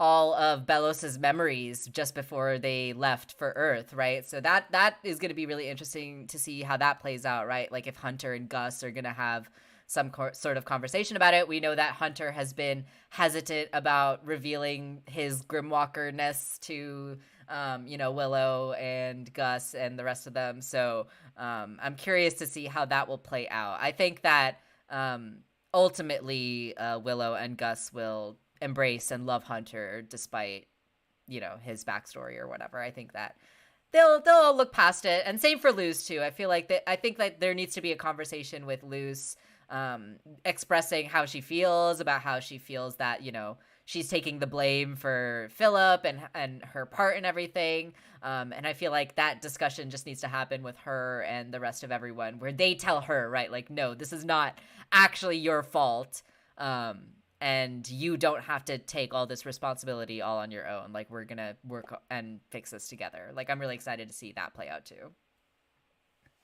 Yeah, I'm looking forward to seeing more Camilla and V. Yeah, me too. Camilla and V. Oh my god, the little promo art that Dana did after the episode came out with V and like all the gangs, like they're all just like lying next to each other, and Luz is looking all angry, and V is like there with her little first aid kit, and Hunter's like got his arm around Willow and Gus. Like I'm really, really excited for the specials. I think they're going to be surprising. I think they're going to be emotional. I think they're going to be fun. I'm curious how they're going to air them, like whether they're going to be like once a week, like normal episodes, or if they're going to do them like more spread out. But regardless, as soon as those get announced, we'll also announce our discussion streams, because I would love to do some discussion streams for those specials as well. And I actually really hope that they space them out a little bit too, so that we can hopefully maybe do multiple streams per episode, because talking about a big hour-long episode is going to be quite the challenge. Yeah. So hopefully they space them out a little bit. Indeed. I agree. It took us how long to get to the end of talking about the Amphibia finale? Exactly. So hopefully they give us a little freaking time. All right, cool. So let's. Was there anything else that we wanted to say about Owl House before we moved on? No, I think I'm good, but I do need to go and blow my nose. I'm okay. sitting here. I'm sitting here and I'm holding back a sneeze. Yes, go blow your nose. Why don't we go ahead and take a quick like 3-minute break really quick, because I also need to use the restroom. That's a good idea. All right, we're going to take a quick intermission and we'll be back in a bit.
Alrighty, we're gonna go ahead and make our way back.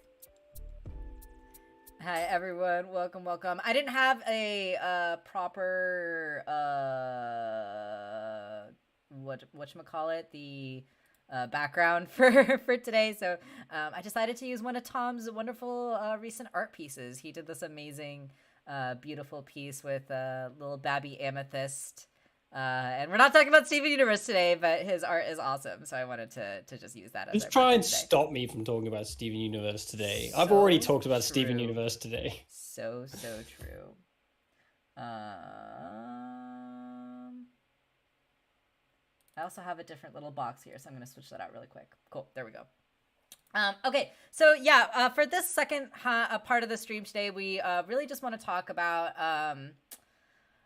we just really wanted to do a little Q&A with everyone, just chat a little bit, but also chat a little bit about the Wolfwalkers video that we just released, just because we're both, like I mentioned before, just really proud of it, and just wanted to talk a little bit about the making of the video, just because, not even any specific reason. I just wanted to talk about making the video because I'm really proud of it, and I wanted to talk about it. So there, deal with it. I just really quickly just wanted to talk a little bit about the scripting process and how I worked on the script, because like I actually mentioned in the video itself that the script was really tricky to write.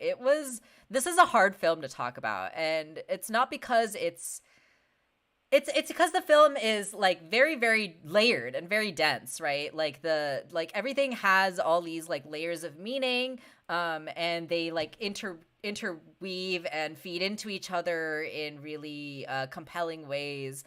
So actually when I first started writing the script, I had all these ideas, I had all these like moments in the film that I knew that I wanted to get deeper into and kind of explain through this queer lens. And so like when I started writing the script, actually,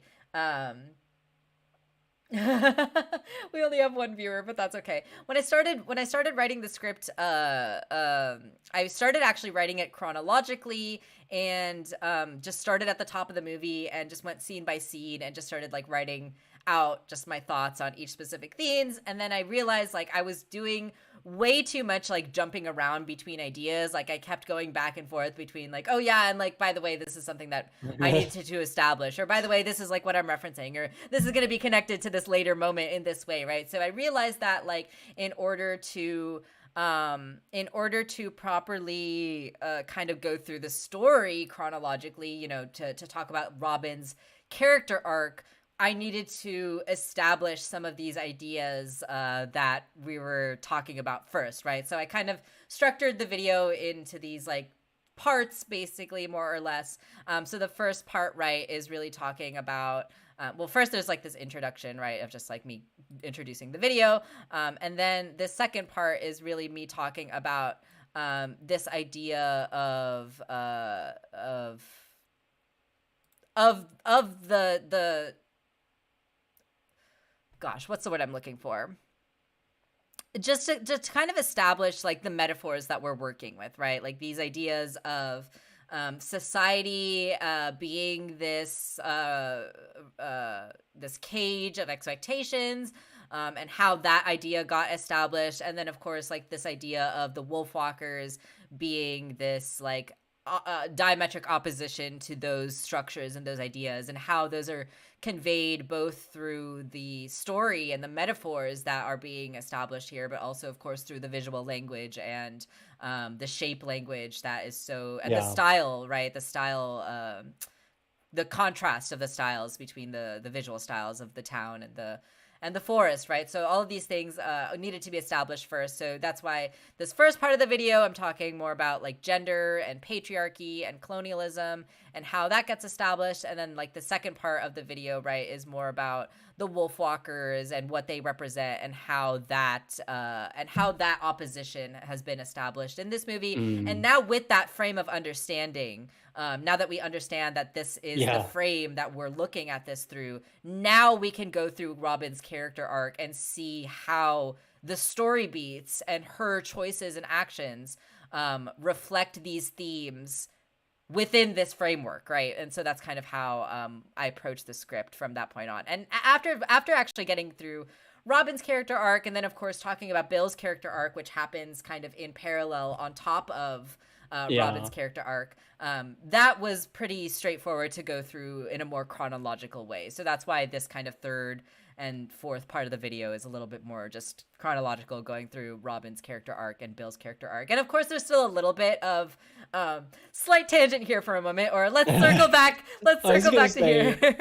It's like you even when you iron it out as much as you can, it's still impossible to not have an element of kind of jumping around from time to time. Yeah, absolutely. Like it's just not possible, no matter which way you slice it. Yes, exactly. And so that sort of jumping around was going to be unavoidable regardless, just because of how intricately woven, right, that these themes are within this movie, right? Like you can't talk about what Robin does to Maeve, you know, when she locks her in the cage, without also referencing the fact that this is a parallel to what Bill did to Robin too, right? And so, I like I also mentioned in the video too, Tom helped me a lot with the script as well too, because trying to lay out all these ideas in a way that was going to be easy to follow was something that was really tricky for me. And Tom actually was the one who came up with the idea of doing the big board and and doing just like that little graphic. Oh gosh, I have to pull it up because it's so good. He's gonna see the big board. God, where's the freaking board? It's the most essayistic. Like you make video essays online, but this video essay is the most like essayistic. Yeah. In terms of content and structure and form. Like you could write this up and you could push to get it published in like an academic film mag. Like no, absolutely. When I first wrote this script too, I was like thinking to myself, like, do I make this a video, or do I try to like, do I write this, or do I like pitch this to a magazine? Yeah, exactly. Because this is totally. I'm so glad that you didn't, because then the world. I don't want to. I like this video. I'm proud of this video. I love this video too, and I tend to be. My creative choices tend to be like, I'm just gonna do what I want and not kind of follow the standard, you know. I like, there was a point in time in my life where I thought that I was gonna go into publishing and like work in the publishing industry and like do all that stuff, but you know, that can be so restrictive and so limiting and so censoring in a lot of ways too, right? Like you always have to kind of tailor your words to the publication or to the editor or to whatever, right? And so I definitely think I could have taken this script and gotten it published in a magazine style, make it a little bit more academic, but then also, you know, we wouldn't have gotten the chance to have fun with stuff too, like using the big board, right? Putting stuff up on the big board and giving people the impression that you've seen Doctor Strangelove. Right, exactly. Making people think you've seen films. Yeah, or even just like, you know, the little gags that I like to throw in there, like you know, the oppression is Puritan flavored, or you know, things like that, like maybe wouldn't have flown as well in an academic paper. So at the end of the day, I'm glad that I made the video too, because I think that the video is just so fun, and even though that it's 38 minutes of dense analysis. I think it's longer. Let me just check. I think this is the longest video I've ever made. Yeah. I'm gonna check because I did. I did a video essay a long time ago. What's the exact number with the seconds? It's 38:25. So it's longer than my Watchmen video by 23 seconds. Wow, nice. Which is really saying something, because that's also the most essayistic video I've ever made. Yeah. And like the fact that you were able to get as much, if not more, out of this movie as I was able to get out of Watchmen is really a testament. I mean, not just to your skill as a writer, but also to the quality of the text. Like yes, definitely. This movie is a level of quality that I don't really fully know how to illustrate in words. Yeah. If you want to talk about media that's perfect or like flawless, I do think that Wolfwalkers is as close it. as you can get to perfect as any movie that I've seen personally. And yes, I do also want to say too that like despite the fact that this is like 38 minutes of dense analysis, the video is so easy to watch, and like you really don't even think about how like it's at a good pace. You know, the editing makes it like just so easy to watch, and it's so slick, and yeah, you did such an amazing job with like the text and the graphics that you that like move with the shots and stuff, right? Like there's even that heckin' puppo that Shadow points out right at the beginning, right, where the rope is like swinging, and that heckin' puppo like moves with the camera, which is so cool. Like I love the way you do that stuff. That was, some of those shots were really difficult to do, and I had to render them by hand on account of the fact that the software that you use you use what they call a movement map, right? When you want to like have the impression of sticking a piece of text to an object in a piece of footage or a person. Yeah. You have to use what they call a movement map, and I couldn't use a movement map for this clip. I actually only used a movement map for 2 shots where I did this. The first being the Steven Universe one, where it's got Steven smiling watching the movie, and it says "me for real," because the frame rate of that show just, I don't know, it just worked with the software. The software was perfectly happy to track a certain spot on Steven's face, and I was able to track the text to it. Easy peasy. It took about 20 seconds. Right. And the other one was the begone gender thing with Maeve's mother holding her and pointing and sending Sean Og away. Yeah. Where it, for some reason, it liked that shot as well. It was very happy with that shot. I used a different plugin for that. Like that, I have like 3 or 4 plugins installed for movement mapping. Yeah. But I do a lot of movement mapping in this. You do. There's a really stupid one I do with a clip from Back to the Future Part 2. Oh my god, I love that one so much, though. The queer allegory came out at me. Yeah, that was so good. Like, the way you do these things are so cool and so good. And, like, I can tell that there's a lot of work that goes into just these, like, few seconds. But it really adds so much. Like, it just makes the video like so much more dynamic and so much more like easy and fun to watch. The movement, just makes it more engaging. And this is stuff that is just way above my technical ability, right? Like, I don't know how to do those movement maps and things like that. And with the Heckin' Puppo shot, that I couldn't do a movement map for that because the movie's done in 12 frames per second, I think, which is obviously it's not the same, like the frame rate of like live action footage, even just amateur footage. Your average phone camera has a higher frame rate than that. With animation, it's different. Right. And frame rate does not equal. There's this misconception in animation that smooth animation needs to have more frames. It doesn't. No, it's about the distribution of frames. And this movie's a really, really good example because this movie could have anyone fooled as to being 24 frames per second, and it isn't. It's 12. And that's insane to me that this movie... And like, I wouldn't have known that it's only 12 frames per second because the animation is so smooth. They've got James Baxter in on it. Yeah. And I don't want to... And James Baxter only did one shot of one scene. Yeah. Like, the character animators in this movie are...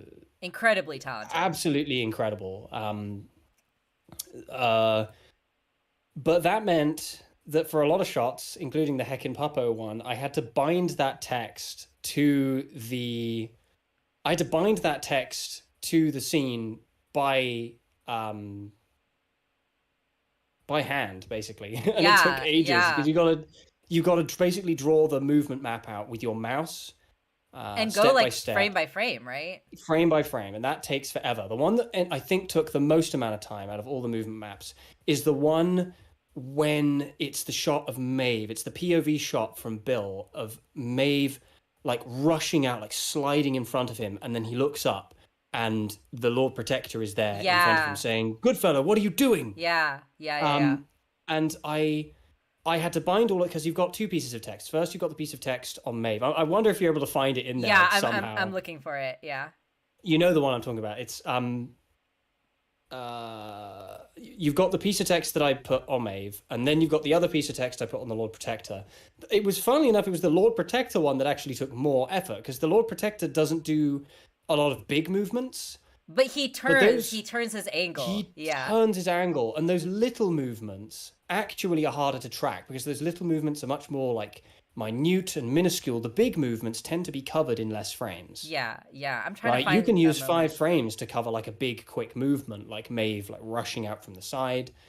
And moreover, those big movements, because they happen so quickly, it's easier to mask when the text isn't completely perfectly pinpointed to a specific spot, because they're moving so quickly, the eye isn't going to notice. But with a small movement, the eye's really going to notice if it's not like as perfect as it can be.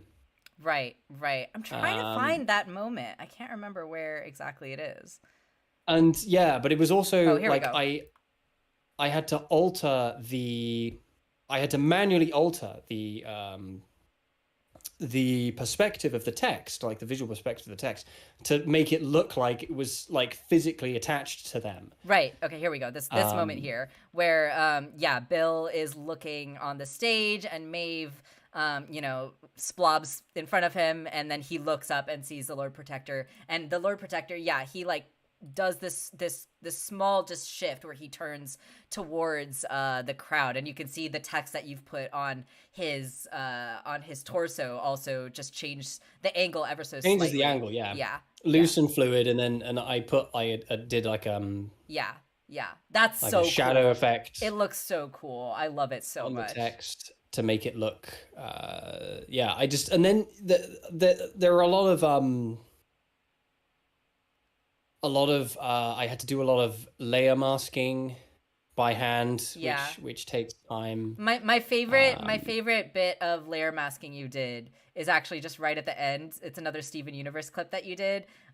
It's the one where I say, I don't care what anyone says, and you use the clip of throwing of Steven kicking the cup out of his hand. Steven hitting the cup you out of. You can't afford it. Steven hitting the cup out of Lars's hand, and this is so brilliant. When I saw this, like, I actually missed this the first time I watched it, but then when I watched it back again, I was like, oh my god, this is so funny. The unwarranted opinions on the cup, and then the homophobic comments on the actual like drink on the floor. Like, that's brilliant. You are a genius, my friend. And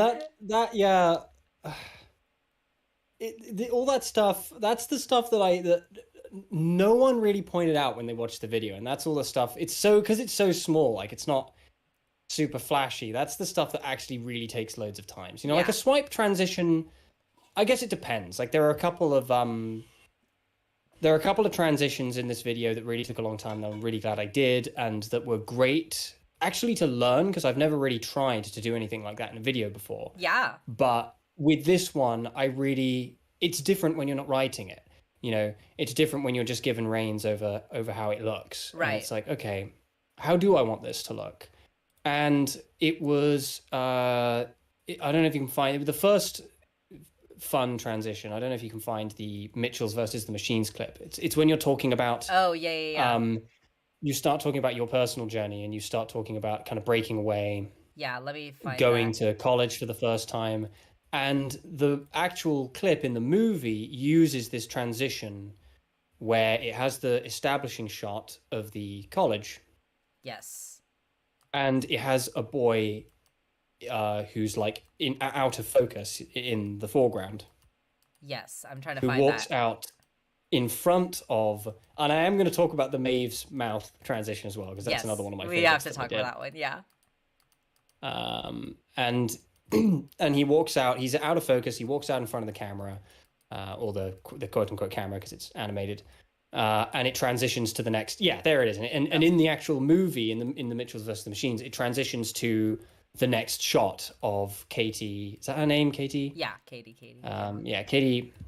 Wait, I don't know where it actually is. Do you... It was that bit with V when you were looking... You literally just had it, V and her friends, because that's what we transitioned to from there. Oh, okay. What was I saying? Yeah, and they used that transition, and the timing didn't quite work up for me, because I was really struggling to think of like a really good example of like a college or a university in animation. Like I wanted to keep it to within the grounds of animation the best I could. There's the odd shot here and there from live action where I thought it was appropriate, but I wanted to keep it mostly within the realms of animation at most video games. Yeah. Just to give a sense of visual consistency. Yeah, where the guy is walking in the foreground and then we shift to this owl shot. Yeah, that was really, really cool. And I just couldn't I couldn't think that many, and then I thought of the Mitchells vs. the Machines, but the shot itself is really short, and it didn't quite fit the length of what you were saying without making the most of the frames when the boy is on screen. But I couldn't make the most of the frames of the boy is on screen unless I did this fancy transition where I hand drew using a mouse a layer mask to follow the line of his backpack, which then transitions to, and I was so proud of that. I was so proud of how that looked. Really and then as soon cool. as I did that, I'm like, I can't let that be the only one in the video that I do. And so at every given opportunity I had to do a fancy transition, I did.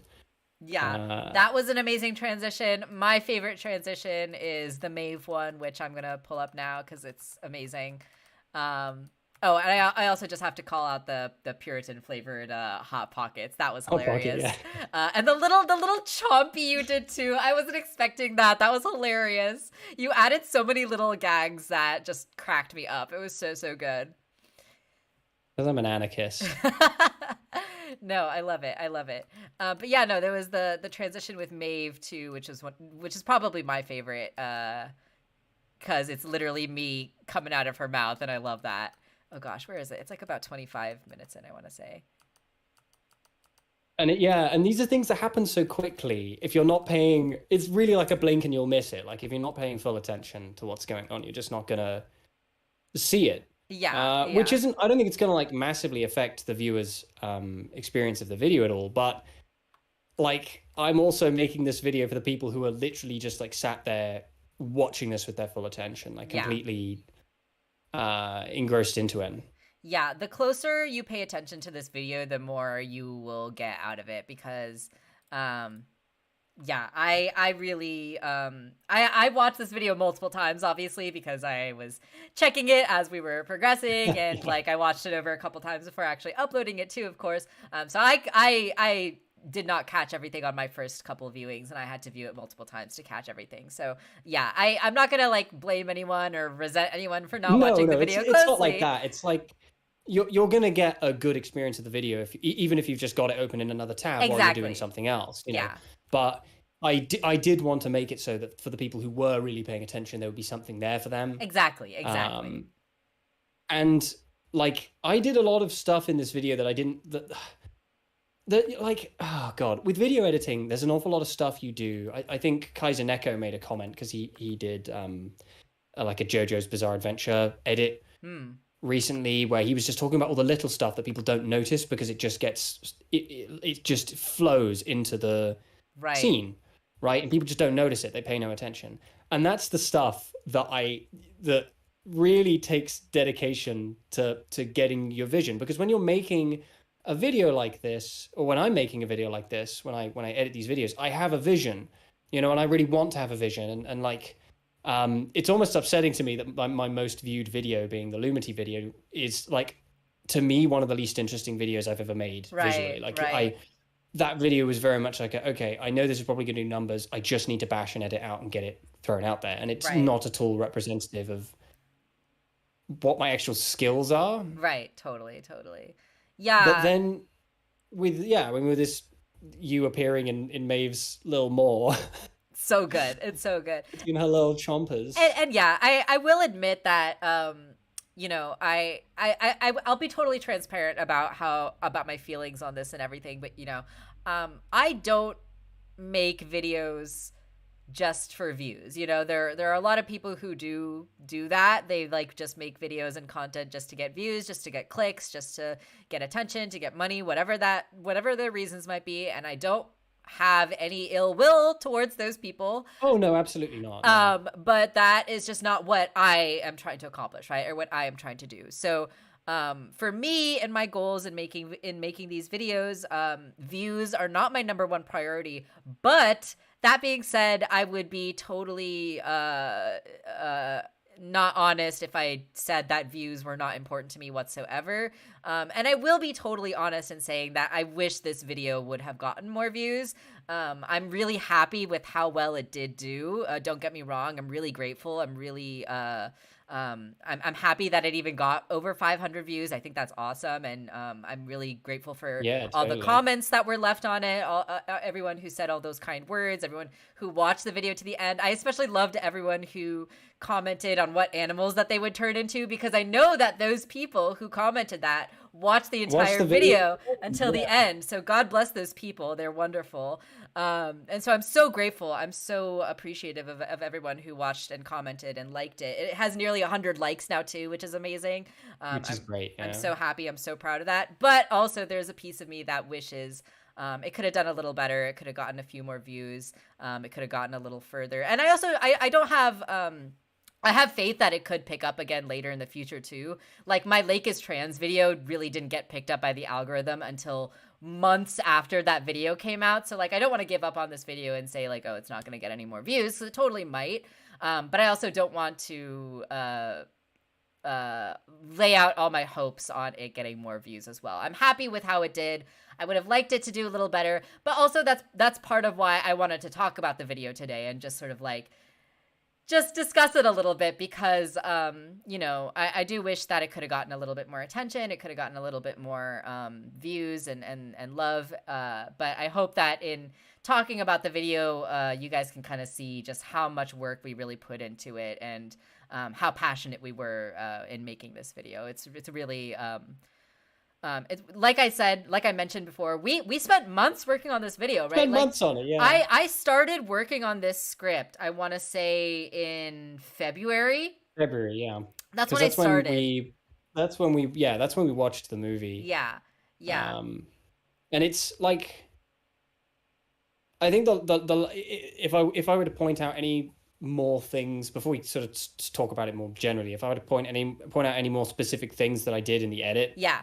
I think the most insane thing I did, for the sake of the vision and the timing, was actually hand animating an arrow into the scene where there was not one, or at least not at that moment. Wait, which scene did you edit an arrow into? I didn't just edit an arrow. I drew an arrow by hand. I animated an arrow into the scene. I didn't even know this. Which scene did you draw the arrow in? You did know this. I talked to you about this. I'm sure I told you about this. I must have forgotten. It's the scene. There's a clip. There's a shot. It's during talking about Robin's arc. There's a shot where Robin's running through the town, and her dad pops out from behind the wall and shoots at her with a crossbow. Now, yes. I had to seriously condense, because of how it was a combination of factors, really. I had to seriously condense the length of that shot, and I do that multiple times throughout. And that's just something you learn in film school about how editing works, and about visual continuity, and about like directing the viewers. When we get to the scene where Robin is escaping with Mole, I cut like almost a minute out of that entire scene and bound together two shots that look like they flow because of the direction that they're jumping in, and that meant I could cover loads and loads of visual information in no time at all. And I wanted to do that with that bit where Bill Goodfellow pops out and shoots at Robin while she's in her wolf form. Now, the thing about that shot was I could have just cut from Robin jumping to Robin jumping over Bill and landing, but that's not how the shot goes. And the main thing that we lost out of cutting that visual information out was the arrow almost hitting her. That's really, really important. Right. And it makes you realize just how important that real sense of threat actually is. Like, this is this girl's father, and he almost kills her on the spot. Was it this bit? And it's that moment where he shoots the arrow at her. But the issue is that the shot of her jumping then cuts to a shot of her going through the air in slow motion as the arrow passes under her. And I Mm. didn't have time. I just didn't have time to have that shot. So what I did was I animated, and you can go back and you can check. There it is. The arrow passing under her is not in the original film. There's a completely Dude. separate shot. There is a completely separate shot where the arrow goes under her in slow motion, like in Is that this original shot of her jumping. And you can go and find the movie on like Watch Cartoon or whatever, is and this the right look shot for that that original shot. I'm playing? The Yeah, one? yeah. You're looking at the right one. Damn, dude! I didn't even know you. Like, you probably told me, and I probably forgot because I'm stupid. But oh my god, you guys, Tom put so much freaking work and thought into this video. Like, thank you. Like, seriously, thank you all so much for sharing it. You know, shout out. I really appreciate that. And Toon, I know that you shared it around as well too. Like, I appreciate that so much, not just for me, but like, look at how much work Tom put into this video. Like, I'm seriously so blown away by just how much time and thought and effort and work and care that you put into this. Like, I'm seriously, I'm grateful for you too, dude. Like, thank you so much. Like, it's amazing. It's seriously so amazing. That's no lie. Like if you wanna vet that, please be my guest. Go and Dude. find the movie. Look for that shot, and you'll see you don't see the arrow in that shot. She does the jump. It cuts to You're her a madman. diving through the air. You're a madman. That's all I have to say. And like, well, it's the thing, right? Like, I don't want to say that I had no reason to do that, because I wouldn't have done it if I didn't feel like I needed to do it. Because I was looking Right. at it, I'm like, something's missing here from this cut where she jumps and then she runs past him. Like, I need to convey to the viewer that he's shooting at her and he's Yeah. almost killing her. Like, I Yeah. need to convey that No, definitely. in a way that fits. But then there's the additional thing of like, I can't. First of all, the slow-mo shot just didn't fit with the monologue, with the length of what you were saying. Right. But also, you're severely limited to clips of about 10 Dude. seconds. Dude, you're Without a cut. amazing. You're Um, a fucking madman. to get past content ID. But like, Wolfwalkers, yeah, it's weird to think how we got here. Because I can't even remember. We were talking a little bit about Cartoon Saloon. You hadn't seen any Cartoon Saloon films, I don't think. You introduced me to them. You hadn't even seen a single one. And I started talking about Cartoon Saloon because I was thinking, like, I suddenly started thinking about Wolfwalkers, and like, man, I haven't seen Wolfwalkers. Like, I loved Song of the Sea. Right. I watched The Secret of Kells, and I love Cartoon Saloon. Their movies are so different and so like rustic feeling and so Yeah. utterly just theirs. Like, no one else on the planet could make movies like they do. Yeah, totally. And The Breadwinner too. The Breadwinner is also really fantastic. Yeah, that's still what I need to watch too. And I was just like, man, because the box set had just been released. I think it had just been released. Now I was contemplating buying it because I really just wanted to see the movie, and I didn't want to go to Apple Plus. Yeah. I just thought, like, if I could, oh man, a queer analysis of The Breadwinner would be so easy, given the nature of what that movie is. Ooh, that's good to know, though. I'll have to keep that in mind when I watch it. That would be the easiest Your Fave is Trans Nice. you've ever made. Nice. It's literally about a girl disguising herself as a boy. Oh, that's perfect. That's beautiful. Oh my gosh, I'm totally gonna do that. God, you guys, I have literally 7 scripts in the work right now. Like, I think it might be 8 even at this point. Let's add another one to the list. Why don't we? Well, another one. It's always good to have scripts in the works. Yeah. So you've always got something to fall back on if you're like running out of ideas. Right. Totally. I mean, Shadowlink saying The Breadwinner is their favorite movie of theirs. That's completely valid. I wouldn't say you're alone in that. I think The Breadwinner, like all of their films, went massively unnoticed, but The Breadwinner also has the struggle of being a movie I feel pretty confident in calling it an adult film. I think kids maybe could watch it. It's not a kids film though. Like Wolfwalkers and The Secret of Kells and Song of the Sea are kid friendly. You know? In a way that I just don't think The Breadwinner was ever written to be. It's based on a gut-wrenching novel, like an utterly gut-wrenching novel. Right, totally.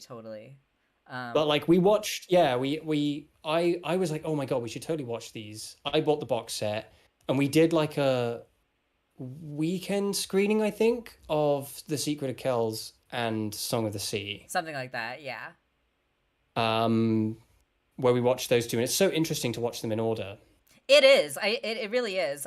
You know, if there's anyone out there who is watching this who hasn't watched Wolfwalkers yet, and maybe this discussion or the video has convinced you to watch the movie, if you have the time and have the patience, I would actually really recommend watching all of Cartoon Saloon's trilogy, the Irish Folklore trilogy, in order of release, because I had just such a blast watching it that way. I don't know if I would have enjoyed Secret of Kells as much if I didn't like watch it first. Well, that's the thing, isn't it? That's what makes it interesting. Is like when you listen to them talking about it, Yeah. and they're like, I don't know, they were students. They were just Exactly. students. Yeah. It's like But what were we really thinking of in terms of making a movie about like one of the most boring things to ever happen in history? But it's but like it's interesting as an artifact of what they are and what they became. yeah, yeah. And seeing that progression was really, really cool too. Like just seeing the way that they've developed not only their like storytelling ability, but like their style, right? Like their artistic style, their visual style, their Mm. sound style, right? Like all of those things I think were they had like a lot of potential in Kells. Like there was a lot there. It's a great student film. It's a great like Yes. debut. They'd never Yes. made a feature before. It was just it's a very esoteric experience. It's not like a Yes. narrative Yes. film in the same way their future works would be. Yeah. But Yeah. I agree like with that. we watched Kells and then we watched Song Song of of the the Sea. And Sea. Song of the Sea is just It's devastating. It's just great. It's so devastatingly good. sad. And it's so beautiful and honest and like raw in a way that you just don't get with Disney films. Totally. You Totally. know, like in even in the way it approaches its subject matter, because you've got stuff like you could in many ways compare it to Steven Universe. It's like an inverse of Steven Universe, I think, where Steven as a character really, trauma notwithstanding, um deals with his emotions as a young boy pretty well, Right. especially where his mother is concerned, and there's never this feeling of like immense tragedy to the loss of Rose Quartz. Like you feel the Right. loss of Rose Quartz, but at the same time, when you get like Lion 3 straight to video, and he's just sat there beaming at this video that his mum made, and there's this feeling of like, no, that love remains, Yeah. No, even if totally. she couldn't express it. And he doesn't appear to have any like bitterness at that stage anyway. Like he would develop bitterness because of the bad things she'd done, but in terms of her dying, functionally dying in childbirth, let's call it what it is, Right.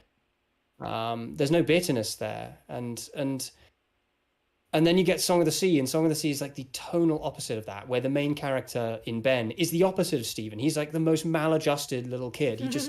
The death of his mother shattered his entire world, Yeah. and ruined his relationship with his sister, who did like, she didn't ask to be born. She didn't mean for any of this to happen. Of course. Yeah. And Ben is a little asshole. He's a little Yeah. prick at the Yeah. beginning of the movie, and like he asks a lot of you as a viewer asks a lot of maturity of you as a viewer to To empathize engage with with it. this Yeah. character. Yeah, and there are scenes in that movie that are just like, they honestly, they would be completely in place in like a gritty Irish television drama, with Yeah. with Rona going off to die in the sea, to bear this child, and Ben's father just like plunging into the raging ocean, screaming her name, begging her not to go. And it's like, this is rough. This is so hard. And this is all being, I think this is all being shown to Ben through the memories, when he finds that cove Right. with the water and the weird nymph guy with the long hair, and he's like following his mother's memory string and like watching these memories play out, and it just Right. cuts. And it ends, like the thing ends with her saying to him, you're gonna be the best big brother, and then it cuts back to his face, and he's just like Oh. crying because he knows he's a terrible big brother. He realizes, Yeah. and it's Yeah. just like, these are emotions that Disney, Pixar, they just don't allow. Like typically these days, they just don't allow. Like the funny thing about Pixar is that Pixar they love to really manipulate you emotionally. They're very, very good at emotional manipulation. Right. Not realizing that actually their best movies came from a level of emotional authenticity that's not dissimilar to what we're talking about now. Right. Right. When Totally. you think of Up, the reason people like, how many people would say like, oh, the movie that made me cry the most was Up, and that's because Up fucking kills a like they make you care about this character, and then they just kill that character. Right. And they put other things in there, like, you know, having a miscarriage, like major emotional like roadblocks that mess people up for Right. life. Totally. Like these huge things, and they take you on this journey, and then they just kill this character, and that whole sequence ends in the most somber of ways, of this tired, lonely old man having lost the love of his life and his best friend, and just turning around, and that fade shot of him standing up off the pew of the church at the funeral, and just turning around to go back home, and there's that feeling of like he has entered isolationism, and you're just bawling. You know, you can't believe you've seen this. WALL-E, you know, WALL-E is a movie that really captures these honest feelings of like loneliness and just wanting to connect with other people and not knowing how. Right.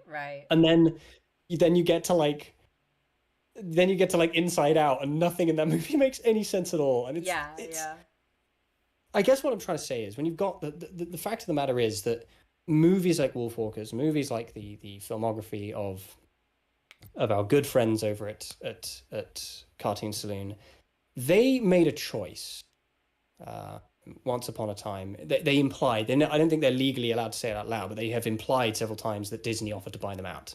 Right. And they declined. They took their freedom where they could find it. You know, and it's funny to hear them talk about it, because when they talk about they before they did Kells, before they did any of this, and sometimes in between as well, they would do freelancing for Pixar. And they would say, like, it feels good to be on the winning team, but it's not your product. Like, what you're making is not yours. Right. Totally. And when you get a movie like Wolfwalkers, and you watch a movie like Wolfwalkers, like I saw someone in the chat say they don't love Wolfwalkers. That's fine. Like, you know, personal taste is personal taste. Right. I would say, in terms of just like sheer quality, or what we could vaguely call quality, in terms of like the sheer actual concrete aspects of what this movie is, how it's made, it's about as close to perfect as a movie can be. Yeah. Like, just looking at it from a technical perspective, you know. And moreover, from the way the script is written. And that's more so what I mean, like technical also in the way that it's written. Because we can, like, when you really dive into the movie, and you really give it your full attention, you give it your time and your brain space, all these pieces begin to fall into place, and then you just fall down this rabbit hole of the creative process of how they made it, how the characters were designed, how the art direction was constructed, how the aesthetic was constructed, and why they did things in certain ways. And I would highly recommend anybody go and watch one of the many videos of Tom Moore, the co-director of the film and one of the founding members of the studio, showing you how to draw the characters.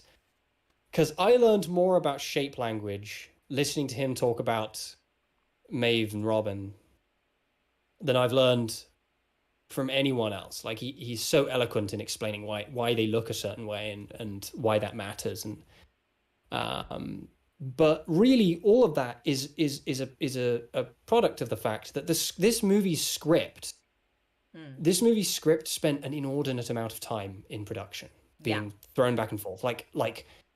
According to the people who wrote it, primarily Ross Stewart, for whom we really have to thank for the script. Yeah.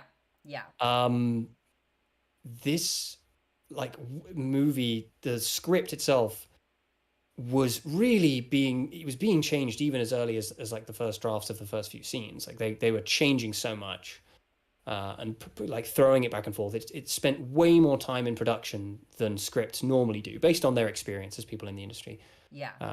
Spent way more time in the oven, and that's why it's so good. Because that's the benefit of studios like this, who aren't working to a Disney schedule. Definitely. Of just having that freedom to explore themes and ideas and concepts in ways that a bigger, more corporately interested studio just simply wouldn't allow. Let's be honest.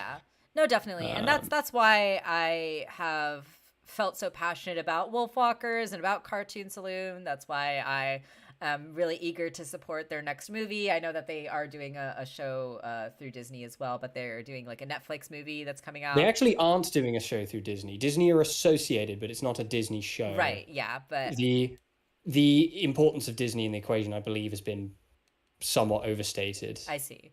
But yes, just like this studio that is just very their integrity is important. They're creating their specific vision is important. One thing I especially love about them, especially in the Irish trilogy, is that they're just so unapologetically Irish, right? Like They're so Irish. They're not trying to appeal to a mass audience, and like that makes the story more honest and more grounded and more personal in a lot of ways too. Like I found Wolfwalkers in a lot of ways more relatable than say like some Disney films that are maybe have more kind of broad strokes characters to make that mass appeal, right? And like not to knock any of those movies, because of course I love a lot of Disney movies as well too, but Wolfwalkers in its specificity has made it more relatable in my opinion.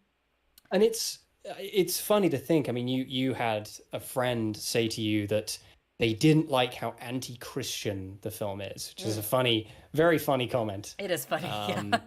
because like, again, as part of the unapologetic Irishness of the movie, Oliver Cromwell is the all-time supervillain of Ireland. Right, like, he's the exactly. All-time supervillain of Ireland. Like the stuff he did in Ireland was so messed up, and the British in general, our interventions in I say our as though I was there. Right. You know what I mean? How dare you, Tom? It was, oh God, it was me. It was me a lot. Yeah. No, but the English, right? Yeah, definitely. The English, the Irish really don't, because the Irish are white. The Irish are generally shorthanded in terms of how cruel history has been to them. Sure. The Irish were slaves. The Irish were colonized. The Irish were screwed over, like a tremendous amount by the English and the British Empire. Yeah, and actually something I learned with this movie is Cromwell and his British regime. And I actually wish that I had included this in the video as well, because I don't think I quite realized it when I made the script, but Cromwell also in real life had a huge campaign wolves, to kill wolves and to kill the wolves of Ireland. And like I think that they went nearly extinct in real life, right? Like there's like a lot of conservation efforts right now in Ireland to repopulate the wolf population, and that is largely to do with Cromwell and his army and these crusades that he did, right? And so just again, like it ties into that eco-terrorism layer as well, right, of the film and colonialism. And it's so awful, the history and the fact that these films are willing to go there and reflect that gruesome aspects of those history is, in a child-friendly way, of course, but it's like Disney would not go there, I feel, Disney would not go there. That's the interesting thing. One of my favorite movie reviewers, called YMS, did a review of Wolfwalkers when it came out, and obviously gave it a glowingly positive review. Which I was very glad to see. I was highly anticipating the movie, and he's one of those guys where, like, if he gives it a good review, it's good, because he released a review for a movie that he quote unquote loved and gave it a 7 out of 10, which to me is like, that's like, I give a 7 out of 10 to movies I like just fine. Right, sure. And he gave Wolfwalkers like an 8 or a 9. He gave it like a really glowing review. Yeah. And he talked about like the stakes. Like a lot of the time in kids' movies, the stakes just don't feel real. Right. The stakes just don't feel real. And it is funny to hear Ross Stewart talking about earlier drafts of the script where there was a scene of Maeve and Robin like standing over the graves of their respective parents. Like they were going to kill them so hard, but they chose not to in the end. Which was a smart decision. I think that would have been pushing it too far. But like the stakes are constantly very, very, very real. have you no fear of the stocks? Have you Right. no fear of this? Have you no fear of that? Like there's this constant omnipresent feeling like there are real consequences to Yes. Robin's actions. There are real consequences which ground Bill's actions in a sense of reality and make him a really interesting character. Like he's not just an asshole. Like he's Exactly. scared. He's Exactly. afraid, you Yeah. know. But like when like I had to clip a lot making this video. I had to clip a lot from the scene of Maeve storming the stage. Right. Uh, that scene is hard to watch. Like it doesn't matter how many times you watch the movie. That scene's honestly really It's tough to painful. watch. Yeah. It's really painful watching this huge man just like tackle this tiny child and her just like crying, trying to get this thing off her mother's face. Like, can you even imagine? And everyone's laughing at her. Um, and it's just and there's no music playing in the scene as well. That's something like Pixar. When Pixar want to make you feel a certain way, they use music. Right. Music's great. I love music, but there are some times like you do need to know when music you're Yeah. manipulating us Sometimes too much. sometimes the absence of music can be just as powerful in conveying those emotions. Mm. Yeah. And I'm not a big fan of wall-to-wall music. I find wall-to-wall music in movies really Hollywood. Yeah. Uh, Yeah. like like it's funny to think that like other cultural traditions like Bollywood cinema, for example, Right. most Bollywood movies don't have wall-to-wall music and they're musicals Right. Yeah. most of the Yeah. time. Like you know, but that you know that whole scene has no music playing. It's just like I think the musical sting comes in when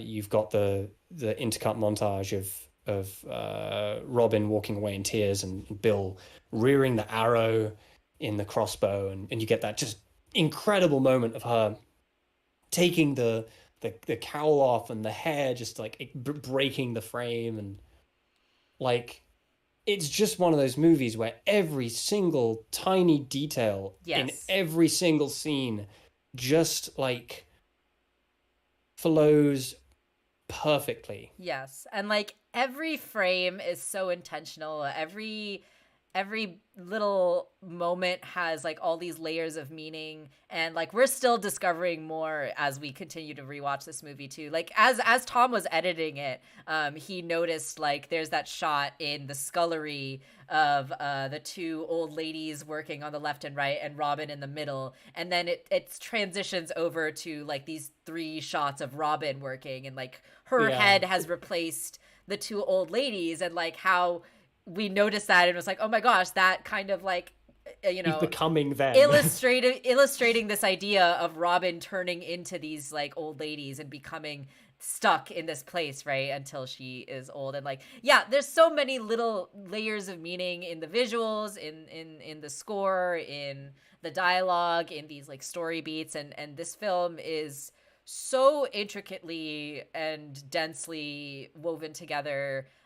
It's honestly just one of the best films I've seen, honestly, and really, I am such a big fan of how bold they decided to go with this story, and I will continue to praise it and continue to advocate for it, get people to watch it, because yeah, they deserve all the money that they can get. It's a really hard choice, right? Also to stay independent and not like people talk about like, oh, Dana and Matt or whatever, like they had to make their compromises with working with Disney, and like I don't blame Dana for deciding to go with Disney to make the Owl House, because like it's so hard. It's so hard to make independent media, and it's like so impossible these days too, with how much of a monopoly that Disney has become. And so because of that, and because of that bravery and that decision from Cartoon Saloon to stay independent, I just want to support them as much as they can, as much as I can. So yeah, I plan on buying the box set. I want everyone to go watch this movie legally on Apple Plus or by buying the DVD, and just supporting them monetarily as much as you can, because like it's so rare to see that bravery these days of like wanting to stay independent, and I think it should be rewarded. And also, we haven't talked nearly enough about Maeve Oh my god, yeah, in that's this whole right. Maeve discussion. is wonderful. Can we just talk about how much of a freaking slob she is and how lovely that all is? It's like Maeve has the perfect character design. they created this. It's funny to see. I really want to get the Art of Wolfwalkers book, but I love seeing like the different iterations that Maeve went through before they landed on the one that they really liked. There was a time when Maeve had shoes, and that's just unforgivable. Oh my gosh. I can't even imagine Maeve with shoes. You can't be giving Maeve shoes. And they weren't like shoes. They were like potato sacks wrapped around her feet with string. And that's very cute. Oh my gosh. I'm glad they didn't do that though. It's like in Cowboy Bebop when Ed tries to put on socks for the first time and Ed is immediately like, no, I can't do this. I'm taking these off. Yeah. This is all wrong. Yeah, totally. And Maeve used to be kind of like skinny, like a little lollipop, not unlike Saoirse. And that just, again, Maeve being round and squishy is part of the appeal, right? But like the character animation of Maeve is just like so joyous to watch. It is, yeah. The character animation in Maeve and I think Robin are like both my favorites. Particularly when they're together and you get the dissonance between the two and how they move. Yeah, the scene of them meeting for the first time and like Maeve full on just like climbing. Give me the garb enough times. I was trying to get you out of that trap. Yeah. And like Maeve just full on climbing. I love Robin, Maeve. just like climbing. Maeve is so freaking endearing and just so adorable. And Robin is, like I mentioned in the video, she's one of the most compelling protagonists that I've ever watched, and I really love these two characters so much, and just watching them on screen is such a joy. And Cartoon Saloon should be very proud and very they should also be arrested for their crimes, and how dare they create characters. Put them in prison with Rebecca Sugar. How dare they create characters so adorable and so lovable. It's crimes against humanity. They went to the Amethyst School of Character Design, right? Creating Maeve, making bushy a character hair, who's little splob, little chonk, little chonky, loads of hair, and also gross. Yeah, just feral in every way. Yeah, absolutely. That's something I didn't actually notice that much when I was watching the movie for the first time. It took me until like a second viewing when I realized that she's all the gross. little hints to how bad she smells, which I just not think if I is smell great. You first. Like, yeah, and then you get I think the first bit is when she's blindfolded Robin and she's trying to guide her out of the forest without her seeing, so she can't find her way back. Right. And then she goes, "Wait, stop! Can you smell that?" And she goes, "Oh, Maeve!" And like waves her hand in front of her face. It's great. And it's like this little feral child lives in the forest and has no access to hygiene products. I mean, no one does at that time, but she has even less access to hygiene products, right? Than the people in the town. And it's like when she's brushing her hair, and you get that great shot. Like they just pack. Literally, oh my god! Frames. When Robin is brushing her hair and the little mouse falls out of it, like that's so fucking family good. Of mice, I think. There's at least two. Yeah, it's so and good. And a bird. It's so good. It's so good. A bird was building a nest in her hair, and like she doesn't care. Like there's no way she wouldn't notice, and she's just like, "Yeah, that's fine. Yeah. I like birdies." Yeah, she's like, "I like them. I like birdies." But like that stuff is on screen for literally like a fraction of a second. Right. But those are just those little details, right, that just make this film so special. I didn't even notice it. Like I paused it randomly and I was like, holy shit, look at all this crap coming out of her hair. Yeah, like, it's amazing. It's amazing. All the details are just so good. And Eva Whittaker, if she doesn't ever do voice acting again, I'm gonna be so sad. Oh my god, she's incredible. This is her first voice acting gig. That's so hard to believe. This isn't just her first voice acting gig. This is her first ever role. This is her first time ever acting. She's amazing. She's so talented. How old is she? She's like really young, right? She was, I think she was 8 when they started. Holy shit, dude. When they started recording her lines. Amazing. She's so talented. The story of how they cast her is really interesting because Anna Nifsi, who voices Robin, she's like, when you see her in interviews, she's like really put together. She obviously went to acting school. She's done a ton of roles. Like she's a veritable veteran by comparison. She's done like a ton of stuff, and she's obviously very very good actress. And and Eva Whittaker is just this little child who lives in a country house in Ireland, and she did the audition through her school's drama club. That's amazing. I love Um, that. and they didn't want they when they were looking for voice actors for Maeve, they didn't want someone like they didn't want a professional. They didn't want someone, or at least they were trying to cling on the best they could to not having somebody who had gone undergone acting school. Yeah, yeah, that's Because in cool. Irish acting school, you want to talk about cultural insensitivity. In Irish acting school, they teach you to speak in a less Irish way. Basically, they teach you how to mask your accent the best you Mm, can and mm. speak. When you listen to like Lisa Hannigan, for example, who voices Brona She's in also Blue Diamond, she's right? Blue Diamond, Yeah. yes, and Blue Diamond's a really good example because you could listen to her lines and it takes you a little while to realize she's Irish. Right, definitely, definitely. Like you're like, is that English? Is that Irish? I don't quite know. Yeah. She's one of those people, she's undergone that training Yeah, and and for a character like Maeve and Mole, who are like meant to represent this indigenous Irish culture, you right? yeah. It makes a lot of And sense that they would want to emphasize that. Yeah. they really wanted Maeve to sound like rough and Right. rural. And it was just happenstance. Like this school had sent in, or this they'd obviously done the casting call, and the school, uh, she auditioned through the school, and her audition, and you can see her audition tape if you get um if you get the box set, they include a little snippet from her audition tape, and it's the cutest thing you've ever seen. She's literally just in her mum's kitchen, screaming at the camera. Yeah. It's like, Yeah. and they watched that and they're like, "We found it. We That's found the one." amazing. That's so, so And great. it Yeah. I really hope she does more voice acting in the future because she's got such incredible talent. The emotional scenes hit like a truck, like the all the scenes of Maeve crying or like her like it's crying just for her mammy, devastating. like they're heartbreaking, and she does such a great job with it, and like it's so natural, like you really like you don't think that there's a voice actor behind this little splob, making these sounds. You think that this blob is making these sounds. Like she's just so natural and so um just yeah, the acting is incredible. She's really, really amazing. It was so well cast. I really hope she does more in the future as well. I want her to just do really, really big stuff. I want her I've been consuming a ridiculous excess of Steven Universe stuff. Right.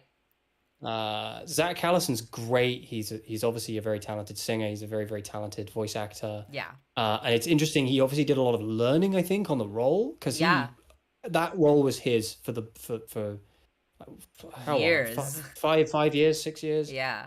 And he aged with the role. Same with Jeremy. Oh, who's the voice of Finn?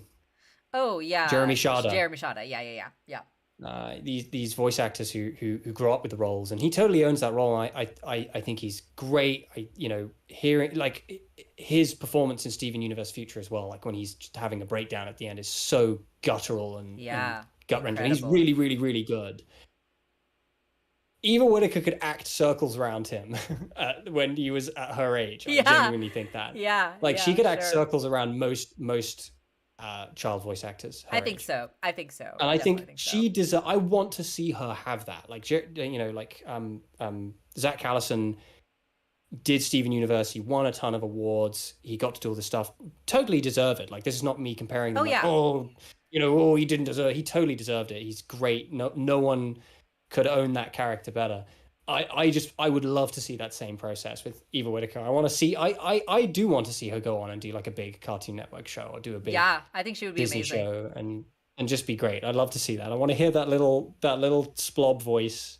Her little Irish accent. Yes. Yeah, I I hope really she hope never so. loses it. I hope so They too. just I hope so too. they describe her as sounding like she'd been howling her whole life. Yes. Just because of the like huskiness of her voice. Yeah, yeah, it's perfect. Yeah, they really cast it so perfectly. I really hope that she blows up and does a lot of great work in the future too.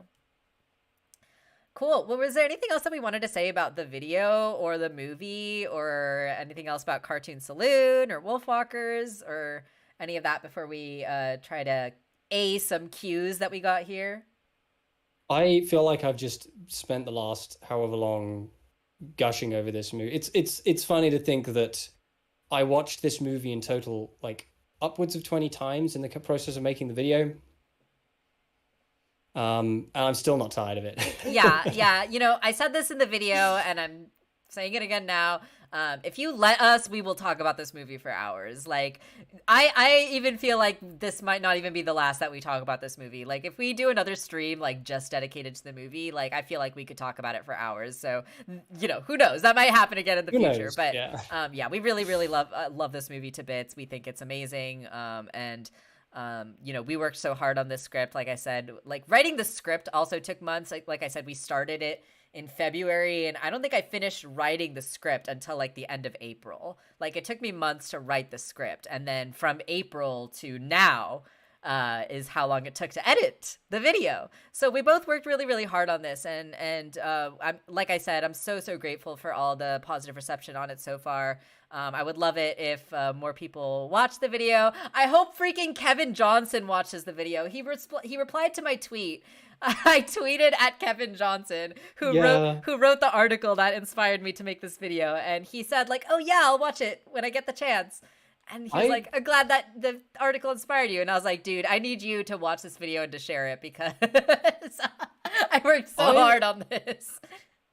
I like to think he probably already has watched it. I hope so.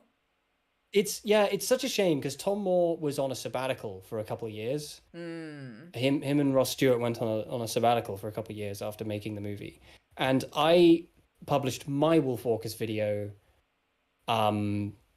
basically right at the end of his sabbatical, so right at the end of him taking a pretty long vacation. I see. That's lucky timing. So which is why he watched it. That's why he saw it, and he's not so active on Twitter anymore. For like that period, he was super active on Twitter.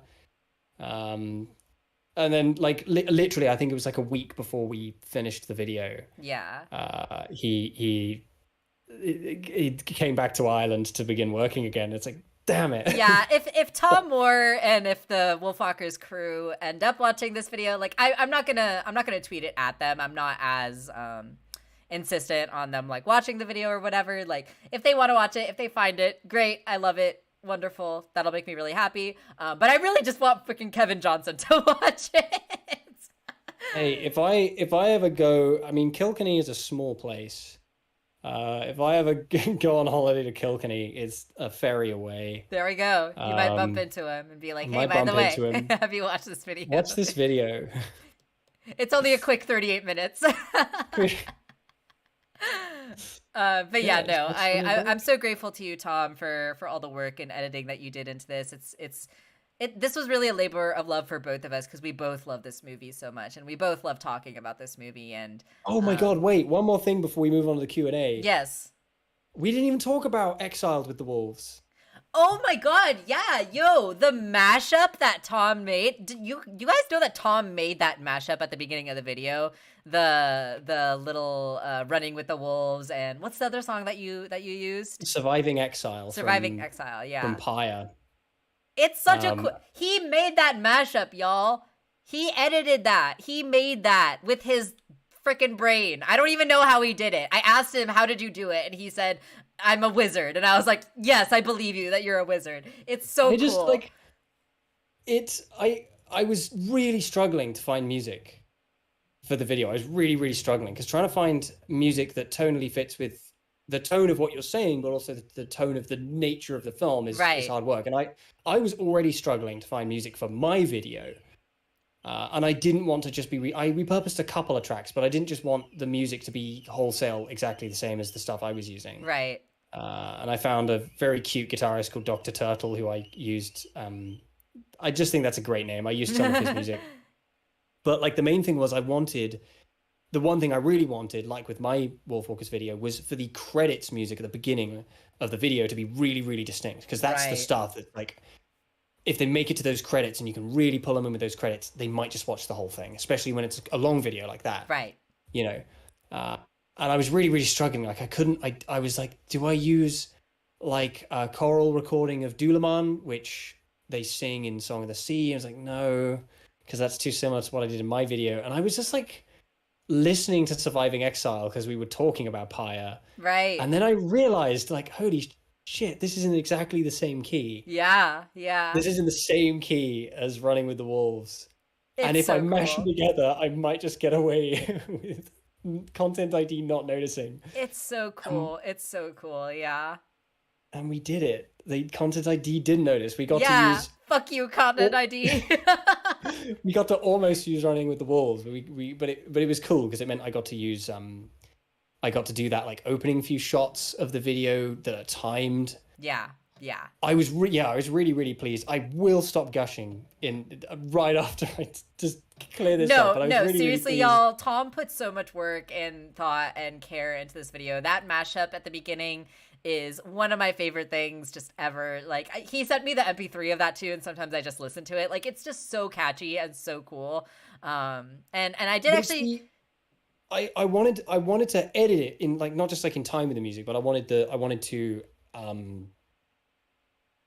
I guess I wanted to edit it in a way that like captured a certain mood. Yeah. And that, like I open with the quote uh of Maeve saying, "Why do you even want to be human? Being a wolf is way better. I'll show you." And then it cuts to black, and then it cuts to the shot of the on paper drawings, frame by frame, of the wolf vision. Right. Yeah. Yeah. And then I cut to like a full screen of it, and then I cut to the actual wolf vision, like rhythmically in sequence, to give the impression of like I'm guiding you into the movie. Yeah. Like here you are outside of the movie looking at the frames on paper, and now you're in the movie, and I'm pulling you in, and Yeah. I'm timing It's it with the very music. cool. It's very, There was a very whole cool. mental process as to how I did it and why. Yeah. It's awesome. I love it.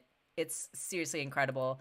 I am probably not going to have you edit every single video I make, Tom, just because Just the special ones. just the special ones, yeah, because also like, you know, I want to develop as an editor myself, right? Like I'm really not an editor whatsoever. If you watch my old videos, they look like slideshows. Like they're not like this whatsoever. But I also want to develop my own style and practice and do a little more as well. But that being said, I have to have you on for more videos in the future, especially for these like big special ones like this, because there's just stuff that your brain can do that I can't even like begin to fathom. And I'm so grateful for all the love and work that you put into this video, and I'm so excited to work on the next one with you. You know, we had a couple hiccups in the timeline and the process as we were working on it, but I think now that we know what mistakes we've made with this video, we can hopefully avoid those in the future ones as well. So I'm excited. I really am. I love you. I love your talent. I love your brain. I love your friendship. All of that just really means so much to me, and I'm so grateful that you're in my life.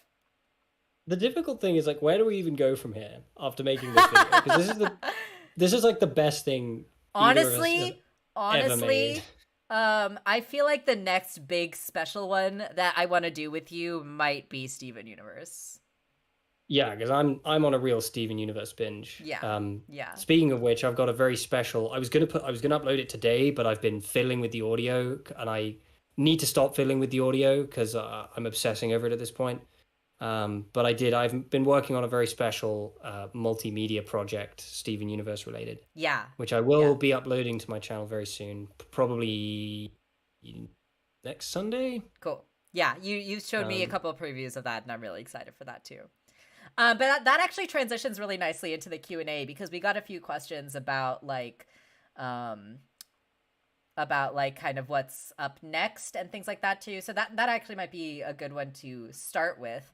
So Shia, thank you, Shia, for submitting this question, asked us, how have you two thought about what you want to do next after wrapping up Amphibia and Owl House? Should we expect different discussions about a different show, or will the content shift? So that is a great question. And Shia also asked the question about the Wolfwalkers video, about how we were inspired by Kevin Johnson's article, but could we see ourselves attempting a similar format with anything else at the moment? So just a couple questions about what's coming up next, or what our thoughts and ideas are. Like I mentioned, I currently have 8 to 9 scripts in the works right now. So I basically just slowly work on one of those at a time, whichever ones I feel like working on. throughout the week in my free times. I don't write every day. I can't write every day. I don't have the time or the mental energy for that. But I do write like 3 to 4 days out of the week for a little bit. And so like I'll sit down, I'll kind of look at all my scripts and be like, okay, which one do I actually want to work on right now? And so I'm currently working on like a bunch right now. There's a bunch of Buffy ones. There's a bunch of animation related ones. I'm also currently working on one about Bo Burnham's Inside, which is something that affected me very emotionally over the past couple of years, and I really want to talk more about.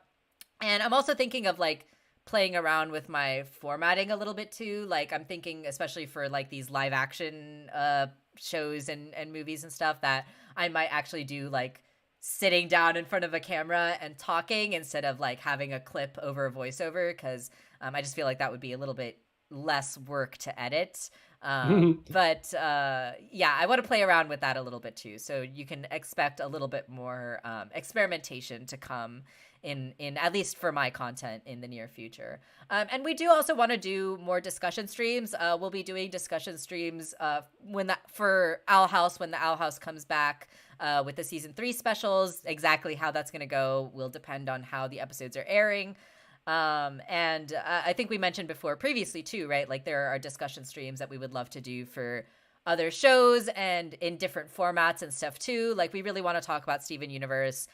We really want to talk about Buffy the Vampire Slayer, but it might not be this like scene by scene breakdown, right? We might do like an episode ranking stream or something like that. Yeah. I would definitely like to do that for Buffy on a season by season basis. Yeah, I think that would be really, really fun. And I'd love to do that for Steven. I just want to talk about Steven Universe forever until I die. Yes, I totally feel that. I'm obsessed with it at the moment. Yeah. Utterly obsessed. It's not healthy. I see Steven Universe in my dreams. It's being projected on the television in the other room. Yeah. That's a Steven Universe reference for the real fans. and also Caitlin on Twitter also asked, what kind of videos do you plan to make on your YouTube channel in the future? Yeah, so that's basically my answer there is playing around with different kinds of content, using my avatar and doing a voiceover, or even just me sitting and talking to the camera about certain things and then like cutting some clips in here and there. Depending on what I'm talking about, I want to play around a little bit with the format. Discussion streams will also continue in different ways for different shows. And then, of course, coming back with the Owl House as well. And I do also want to say I haven't streamed on Twitch in a really long time. There just haven't been games that I have like just been itching to play lately, other than Spiritfarer, which Tom and I are playing just for fun on our own. That's just not a game you can stream. That's not a game for stream, yeah. But I feel like feeling indebted to appearing on camera. It's just not how I want to experience that game. Rather than just experiencing the emotions of it. But there are games that I want to stream. I have really been wanting to play Stanley Parable ever since the deluxe version came out, because I really loved that game when it first came out. So I really want to play that new version. Starring Alex Hirsch. Yeah, exactly. And then I really want to get back into Deltarune too. I've been slowly falling back into like my Undertale brain rot, because one of the streamers that I watch on Twitch started playing Undertale for the first time, and so I've been going back and like listening to the Undertale soundtrack because it's just so freaking good. And I really want to continue Deltarune as well too, because it's I love Toby Fox, I love those games, and I want to play them. So hopefully in the near future I'll be back on Twitch and doing some games too. I want to do live streaming on YouTube, but I kind of want to do like Twitch is just gaming and like everything else is on YouTube. So it's on YouTube. I want to also do, sorry, I'm a little all over the place. I also want to do more like plant streams and like those kind of streams and those like fun streams too, because I don't want to put myself in a box on YouTube. You know, I kind of felt a little pressure to put myself in a box when my channel first like blew up with the Infinity Train videos. I felt like, oh gosh, now I've kind of trapped myself into being an Infinity Train channel and like an animation channel. And, you know, I named my channel my name to avoid trying to fit myself into like a specific brand or a specific box or anything like that. So like I just want to do whatever on my channel, and I want to play around with it and experiment, and I just don't want to have that pressure to be like, this is your brand and this is how you have to follow, like this is the content that people want to see and you have to only make this type of video. And like I just really want to break out of that. And so there's going to be a lot more experimentation on my channel in the near future, and some of it is going to fail, some of it is going to get 10 views, some of it is going to get a million views. I don't know, probably not. But, you know, I just want to go into it without any expectations and just have fun and create stuff and talk about shows and movies and stuff that I like that, you know, I have thoughts about that I want to get out there. So yeah, just who knows what's going to happen in the future, but it's going to be fun, and it's going to be, we're going to take it as it comes, basically, is what I am thinking. But I'm curious for you, Tom. Do you have any ideas or thoughts or plans with the Curmudgeon Media channel and what you have going on there? Oh my God, so many. I know the video you're working on right now is really awesome. I'm excited for that. Oh God, I live off the seat of my pants with Curmudgeon Media. Yeah. Because I'm never ever afraid that I'll run out of something to think about and talk about. And I know people want me to make another Lumity video. Now that season 2 is concluded, I just don't have enough to say.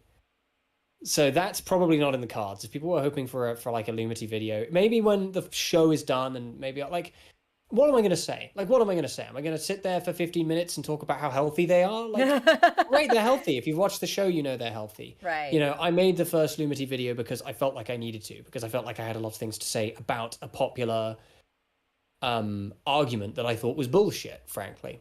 Yeah, yeah. So that's not in the future, at least not right now. But I am currently working on, I'm pretty close to finishing. I got to 9 minutes today out of 15, working on a video about Spiritfarer. Yeah, it's awesome. It's really, really good. Lord knows how that's going to turn out. It's the difficult thing, right, of going from literally the best video I've ever made in the form of this Wolfwalkers video to having to go and make another video. And I'm like, I don't want to be in a game of one-upmanship with myself, but I do want every video I make to feel like it's special. Sure. And I don't think this video is going to be nearly as like flashy and like inspired as the Wolfwalkers one was. Right, I get that. But I do feel like it's visually distinct. But I just wanted to make a video about Spiritfarer, which is a game that devastated me. And I feel like I've only just got over it. I feel like I've only just reached a stage where I'm not like just randomly crying when I think about the ending. And I don't want to say I'm dreading getting to the ending with you when we play it. Yeah. Because I'm not dreading it at all. But it is gonna break our hearts into a million pieces. It's gonna pieces. unearth some of those feelings again, because it's like the ending in particular really does not hold back in terms of like, you're dying. How do you feel about that? Yeah. You know, like here you are on your deathbed, and that's your sister talking to you, and like what do you even do with that thought? And that's just, I wanted to make a video about that. I wanted to make a video about what Spiritfarer does in terms of the process of mourning. And it's not like a super long video. 15 minutes is long enough to appeal the algorithm, but it's not like the longest thing I've ever made. So that's coming up. I have for the longest time wanted to make a video about remakes and adaptations, because obviously the abysmal, god-awful Cowboy Bebop remake came out, and I hated every second of it. Terrible. I thought it was offensively bad. And it got me thinking a lot about the general discussion of like adapting Japanese animation and then broadening that out to like making remakes of animation in general, not just Japanese animation, although there's definitely a racial thing with Japanese animation. Right. See the terrible remake of Ghost in the Shell for more on that, of and course, the whitewashing of characters and the Americanization of ideas. See Death Note for more on that. And the funny thing is, like, Cowboy Bebop of all things, is one of the only shows, one of the only anime that they could have got away with 100% whitewashing, because none of the characters except for Faye have an ethnicity. Faye is the Right. only character whose ethnicity is revealed, and the rest of them are deliberately written to be ambiguous because of Right. the nature of the universe as it is. And Spike Spiegel, like, is he Japanese? Or he works for the Red Dragon. Is he Chinese? But then he has a Jewish name. Is he Jewish American? We don't Right. know. It doesn't actually matter. Right. It's like one of the only ones they could have actually got away with, and Yeah, whatever. I'm I'm gonna kind of cut you glad they off. didn't. I'm gonna cut you off because I know you can talk about Cowboy Bebop forever, but I will say that I got distracted. The point is, I want to make that. you should make that video. It would be really There's great. a. I don't want to make a video about Cowboy Bebop. I want to make a video about remakes, because That's what I meant. Yeah. there's a whole like treasure trove. There's a whole gold mine of like, when are remakes good? When do they work? When do they not work? And why? And moreover, what are the ethics of doing remakes? Because it's not just like, people can say all they want, like, oh, a live action adaptation of a cartoon can be good. And it's like, yeah, but is that even the point? Right. Yeah. Is there not something else to the dynamics that exist in the West between how we respect live action and how we respect animation? Totally. Yeah. So I really think you should Um, make that video. I think it would be great. those are the things that are in my brain for the future, and possibly something Steven Universe related. I'd very, very, very much like to make a video just unpacking the art direction and the style in detail. Like, I Right. don't want to talk about the story. That's been talked about by a bazillion people, loads, Yeah. and they've done a great job. And there's not really much I feel like I can add to that. But yeah, that's what's going on in my head. Yeah. No, I'm excited. It'll be great. We have a few more questions here. I'm just gonna these are probably gonna be a lot more quick, so let's just like plow through them. Why don't we? Our Blast asked, what is our favorite track from Amphibia, and the same question for Owl House. And I really love this question because there's a lot of great music in both the shows. I would say Yeah. that my favorite track in Amphibia is probably the season 2 end credits. Yeah, There's just that's something beautiful. there's just something so special about it and so beautiful. Like there were rarely episodes in season 2 that I would watch and then like the theme song would play and like it would just make me tear up. Like I don't know what it was about the music or like what happened in the episode, but there was just something about that ending theme that just like made me tear up. And I loved the season 3 end credits, don't get me wrong. I think it fit for what that season was, and like it was fun. The season 2 end credits are just like, there's something else. Yeah, they're just really special and really beautiful. So that's probably my favorite track in Amphibia. And did I do a recording of You that? did. Yeah, you did a beautiful cover of it on your guitar, and I absolutely loved it.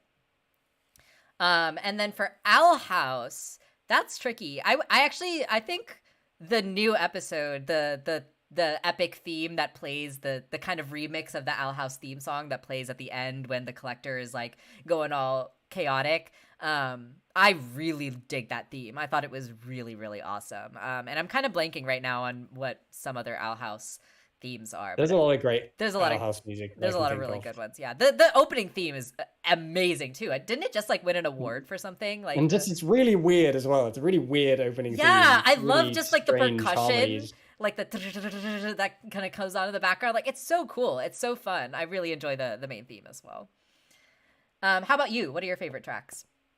Amphibia, God, I mean, both of them have a little touch of, well, one of them has a lot of TJ Hill. Right. Whereas the Owl House, TJ Hill only did the first season. TJ Hill's an amazing composer. Yeah. And you can tell he's a guitarist. The way he writes music is the way a guitarist writes music. And indeed, guitar is his first instrument.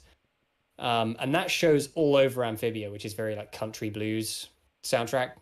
Yeah. And I also really love the season 2 end credits. Yeah. I love the harmonica as well. That little touch of harmonica that it kind of reminds me. It feels very nostalgic. It reminds me a lot of Kiki's Delivery Service. Yeah. Where there's a track in Kiki's Delivery Service called Mom's Broom. Where they just ease in this little bit of accordion, and it's like, oh, it's so nostalgic. It's just this pang of nostalgia, and for me, like the little bit of harmonica in that track has a similar effect on me. Yeah. And the minor fall as well. Definitely. but I love that. So that's probably number one for me too. A joint number one.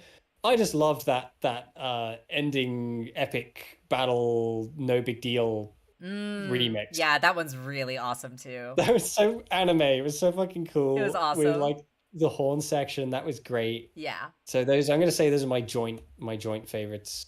Awesome. Awesome. Uh, as for the Owl House, the Owl House has a lot of great music that I love. The first episode has a ton of really good, just like scene setting orchestral music that Mm-hmm. doesn't get mentioned a lot, and it's really, really beautiful. But if I were to think of like specific tracks, I love the end theme of the Owl House. Mm. I love it so, so, so much. I want it imprinted into my eardrums for all time. Um, and I also love the collector theme, which is this Yes. bouncy little weird tune to go with this bouncy little weird character. Yes, yes, totally, totally. So, so good. Yeah, there's so much great music in both the shows. Great question. Morgan also asked us what are our favorite books and what do we like about them. This is a question that Morgan asked towards the beginning of the week, so I've had some time to think about it.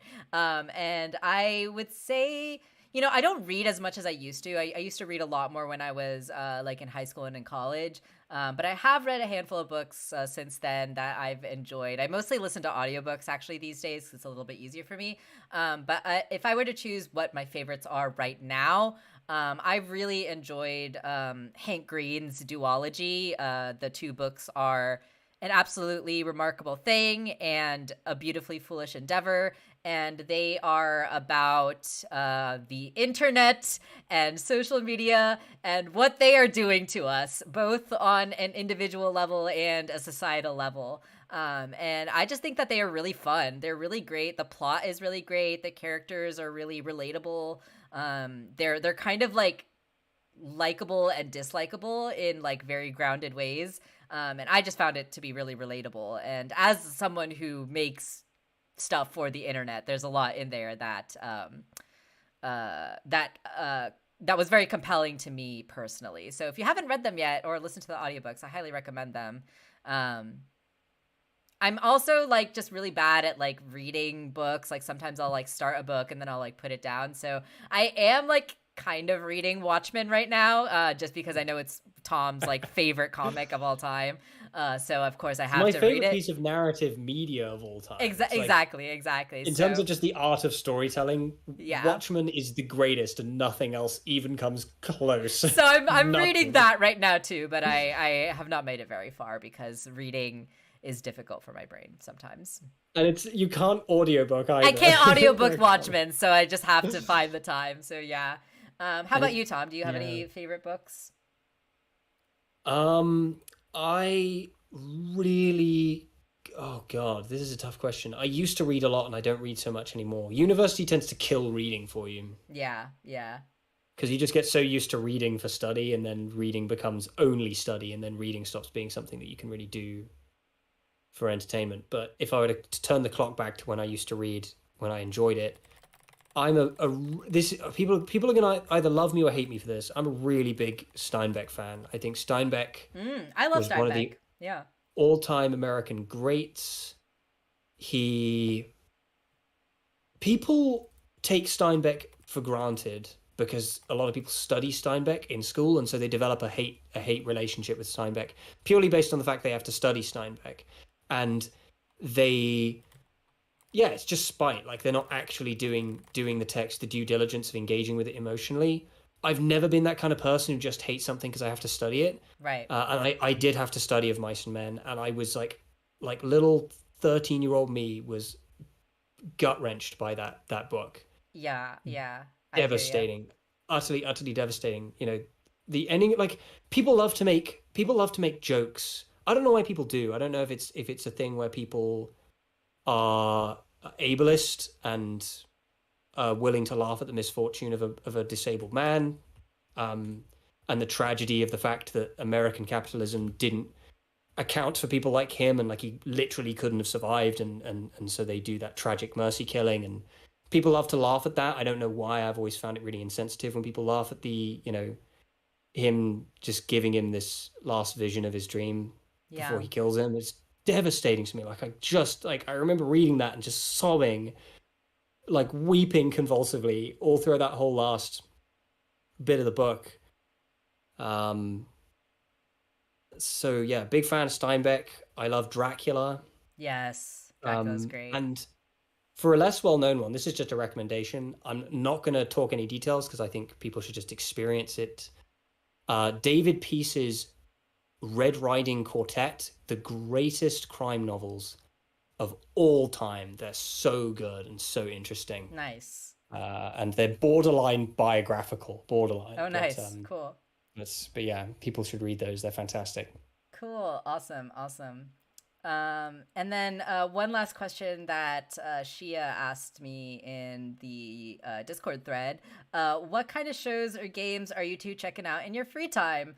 I know we've been watching Buffy the Vampire Slayer in our free time occasionally, which is really fun.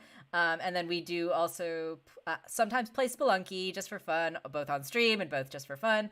And then, like I mentioned before, we're both also playing Spiritfarer. Tom has already played through the entire game, but we're also playing the co-op together, with me experiencing it for the first time, and that's been really fun too. Some other shows / games that I've been doing in my free time. Well, like I said, I've been watching a lot and listening to a lot of Bo Burnham, just because he released his kind of second part of his special recently. And it's so good.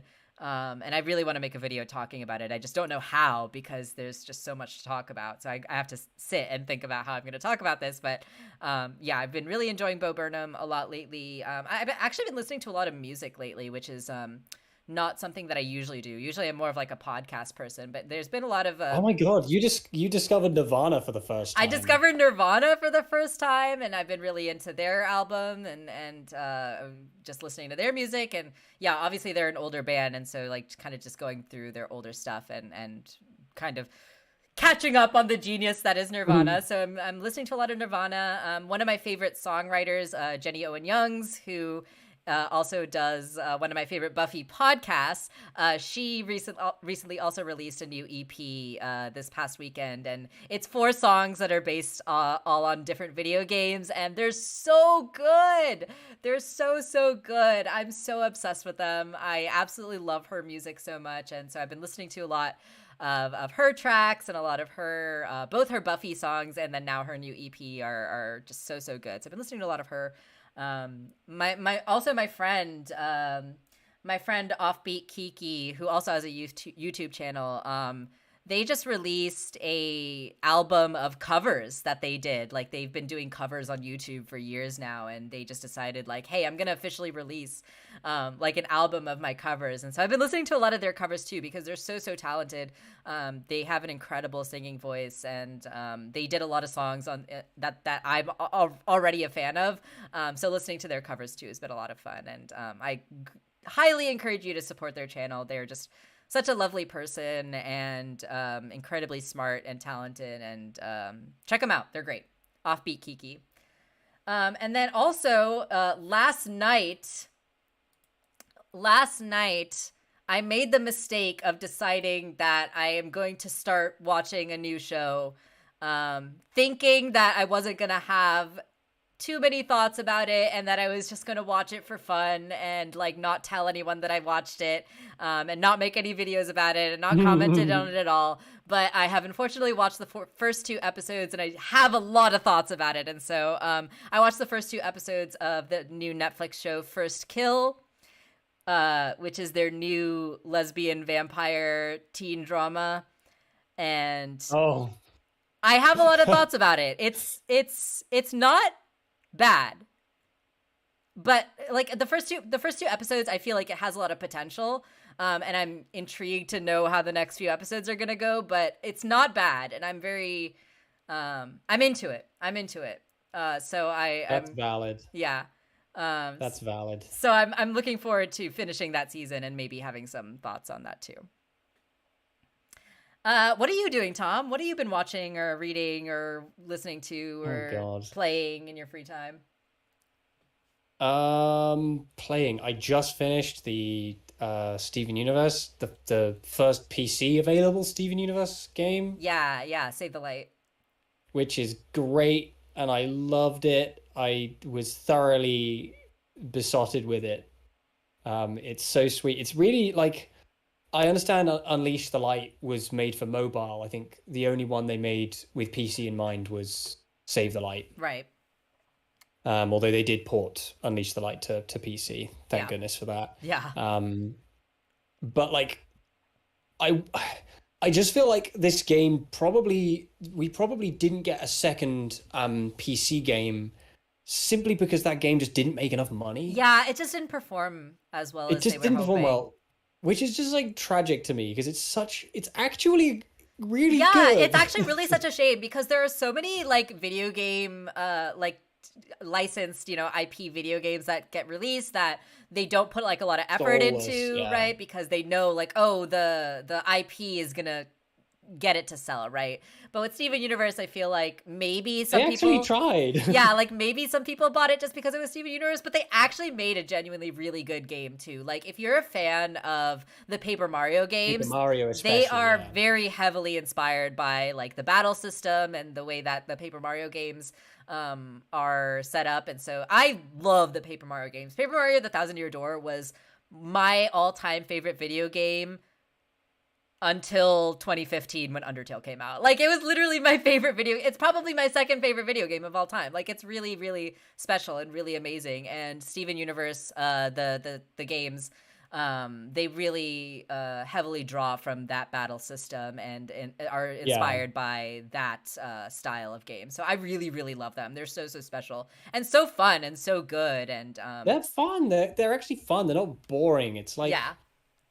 a lot of thought was put into how the different characters kind of perform. And I liked that because when it came to the final boss and like it's actually like, okay, you need to pick your team now. You're not allowed to take all of them. You can't just like mix and match like you've been doing this whole game. You actually have to pick four and you need to really lean into that and figure out what you're doing. And that was fun because I feel like I was rewarded for the fact I put thought into it. Yeah. I ended up going with I want to know who you went with for the final battle. I ended up going with Greg, Steven, Amethyst because she's a splob, and my like, she's just great. She makes my brain go wee, and Pearl, and I had this whole strategy of getting Greg to do whatever he'd do because he has those like the buffs. like Yeah. he has the buffs that he does for several turns. But they get interrupted if he gets hit. So Right. I would have Steven bubble him. Right. Exactly. And the bubble only costs like 2 star points. So every time the bubble would get popped, I could just fix it again. And I would just have that on loop where Yeah. Greg was using his power to increase the timer for getting star points back. Yeah. And then I would just like, whenever I'm not shelling out star points to give him a bubble, I'm just like poking things with Pearl and Amethyst. And Pearl, I like dumped all of her points into luck and attack because she's got that Nice. great ability where like when she gets a lucky strike, it burns them. Yeah. Yeah. And the funny thing is about the final boss, they've got really high defense, but So defense the burning is good. Yeah. defense doesn't mean squat to burning. Yeah. And so I won't lie, the final battle was mostly just like Pearl poking Nice. Hessenite No, with a spear. that's smart. I don't really remember since it's been a while since I played the game, but I think I went with Steven, Greg. Greg is just awesome in that game. Like his buff power and then putting the bubble on him is just like the best strategy. So yeah, I definitely did that too. And then I want to say I did Amethyst because she's the only character. She can attack multiple characters at once. She's the only character that could do multi-hit, like and attack multiple enemies at the same time. So I think I went with Amethyst, and I want to say I went with Connie because I used Connie a lot. Just because she's so strong and like her sword attacks are really strong, and also Stevani. Really Stevani as a fusion is like one of the strongest characters. Stevani's the best fusion in the game. Yeah. Stevani's actually stronger than Sugalite. Yeah, exactly. So I think I went with Connie just so that I could use Stevani too. I didn't do any fusions for the last battle. I loved the fusions. I thought they were great. The fusions are great, but I didn't do any fusions. I think I valued Steven's bubble power a little too much. That makes sense. And I wanted to keep Steven unfused. I didn't want to fuse anyone. You obviously can't fuse anyone with Greg. Right. Yeah, I've been playing that game. I'm sad to have finished it, but obviously I'm on to Unleash the Light now, and it's interesting to. I just feel like the people making these games are actually trying. Got Yeah, a no. bit of passion in there. The little animations in Unleash the Light are really cute and wonderful and like idiosyncratic to the character. Yeah, no, I think they did such a great job with the games. Like you can tell that the people who made the games too like genuinely cared about the show. And also like they're technically canon. Like the stories that happen in the game fit actually within the canon of the show too, which is kind of neat. You know, you kind of miss this whole chunk of the story if you don't play the games too. And I want to say the Hessonite garnet got mentioned in either season 5 or like in the movie or in future or something like that. So like if you didn't play the games, you wouldn't have any idea who that character is. So um yeah, I really enjoyed it. Anyway, we are probably, I think those are all the questions that we got asked for the Q&A portion, and it's almost 2 o'clock at this point, so we probably should be wrapping it up soon. I know Shia, you just got here, but thank you for asking your questions and stopping by as well, and everyone as well who stuck around the entire stream. Tune and Magical and Shadow were here for a while, and there were some folks who were there at the beginning as well who dipped out. And even if you dipped out, I'm still grateful. Thank you so much. I really, really appreciate it. You guys are wonderful, and I'm so grateful. So yeah, so for now, we are going to be taking a little bit of a hiatus with discussion streams, or at least streams on YouTube. I might be picking up streams on Twitch again, like I mentioned. So if I do, I'll let you guys know in the Discord and on my Twitter, so you guys will be up to date on that. And like I said, I'm working on so much stuff in the background, all these videos and the scripts. I'm also working on a website, on a blog right now too. So maybe in the next few weeks, I'll be ready to launch that. Yeah, we'll be doing discussion streams for different shows. Of course, we'll be back when Owl House comes back as well. And yeah, I hope that you guys will just continue to watch the stuff that we put out, even if it's not necessarily something that you're familiar with. Hopefully you can like learn something new, or check out something that you may not have heard of before.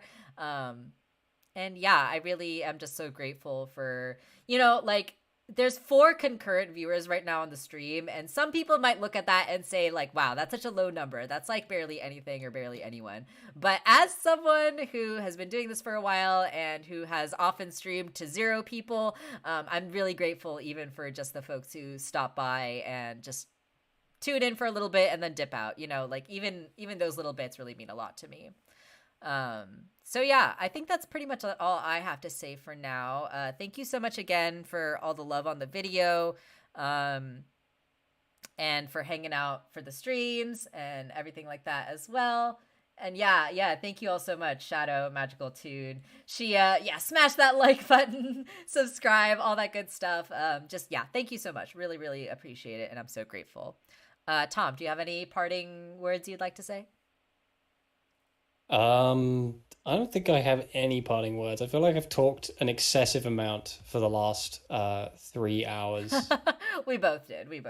So you're good. And I'm grateful to you too, as well, Tom. I mentioned this before, but you're one of my best friends, and I love you and appreciate you so much. And just thank you for your friendship and for your knowledge and your time and your work. And I am just so grateful for you and everyone. And I'm excited for what is coming next.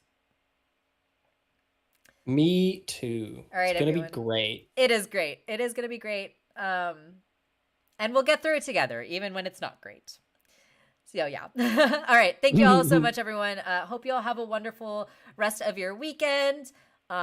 Stay safe, wear a mask if you're going out, get vaccinated if you're able to, take care of yourselves and each other. And I love you and appreciate you. Stay safe, everyone. Bye-bye. Bye bye.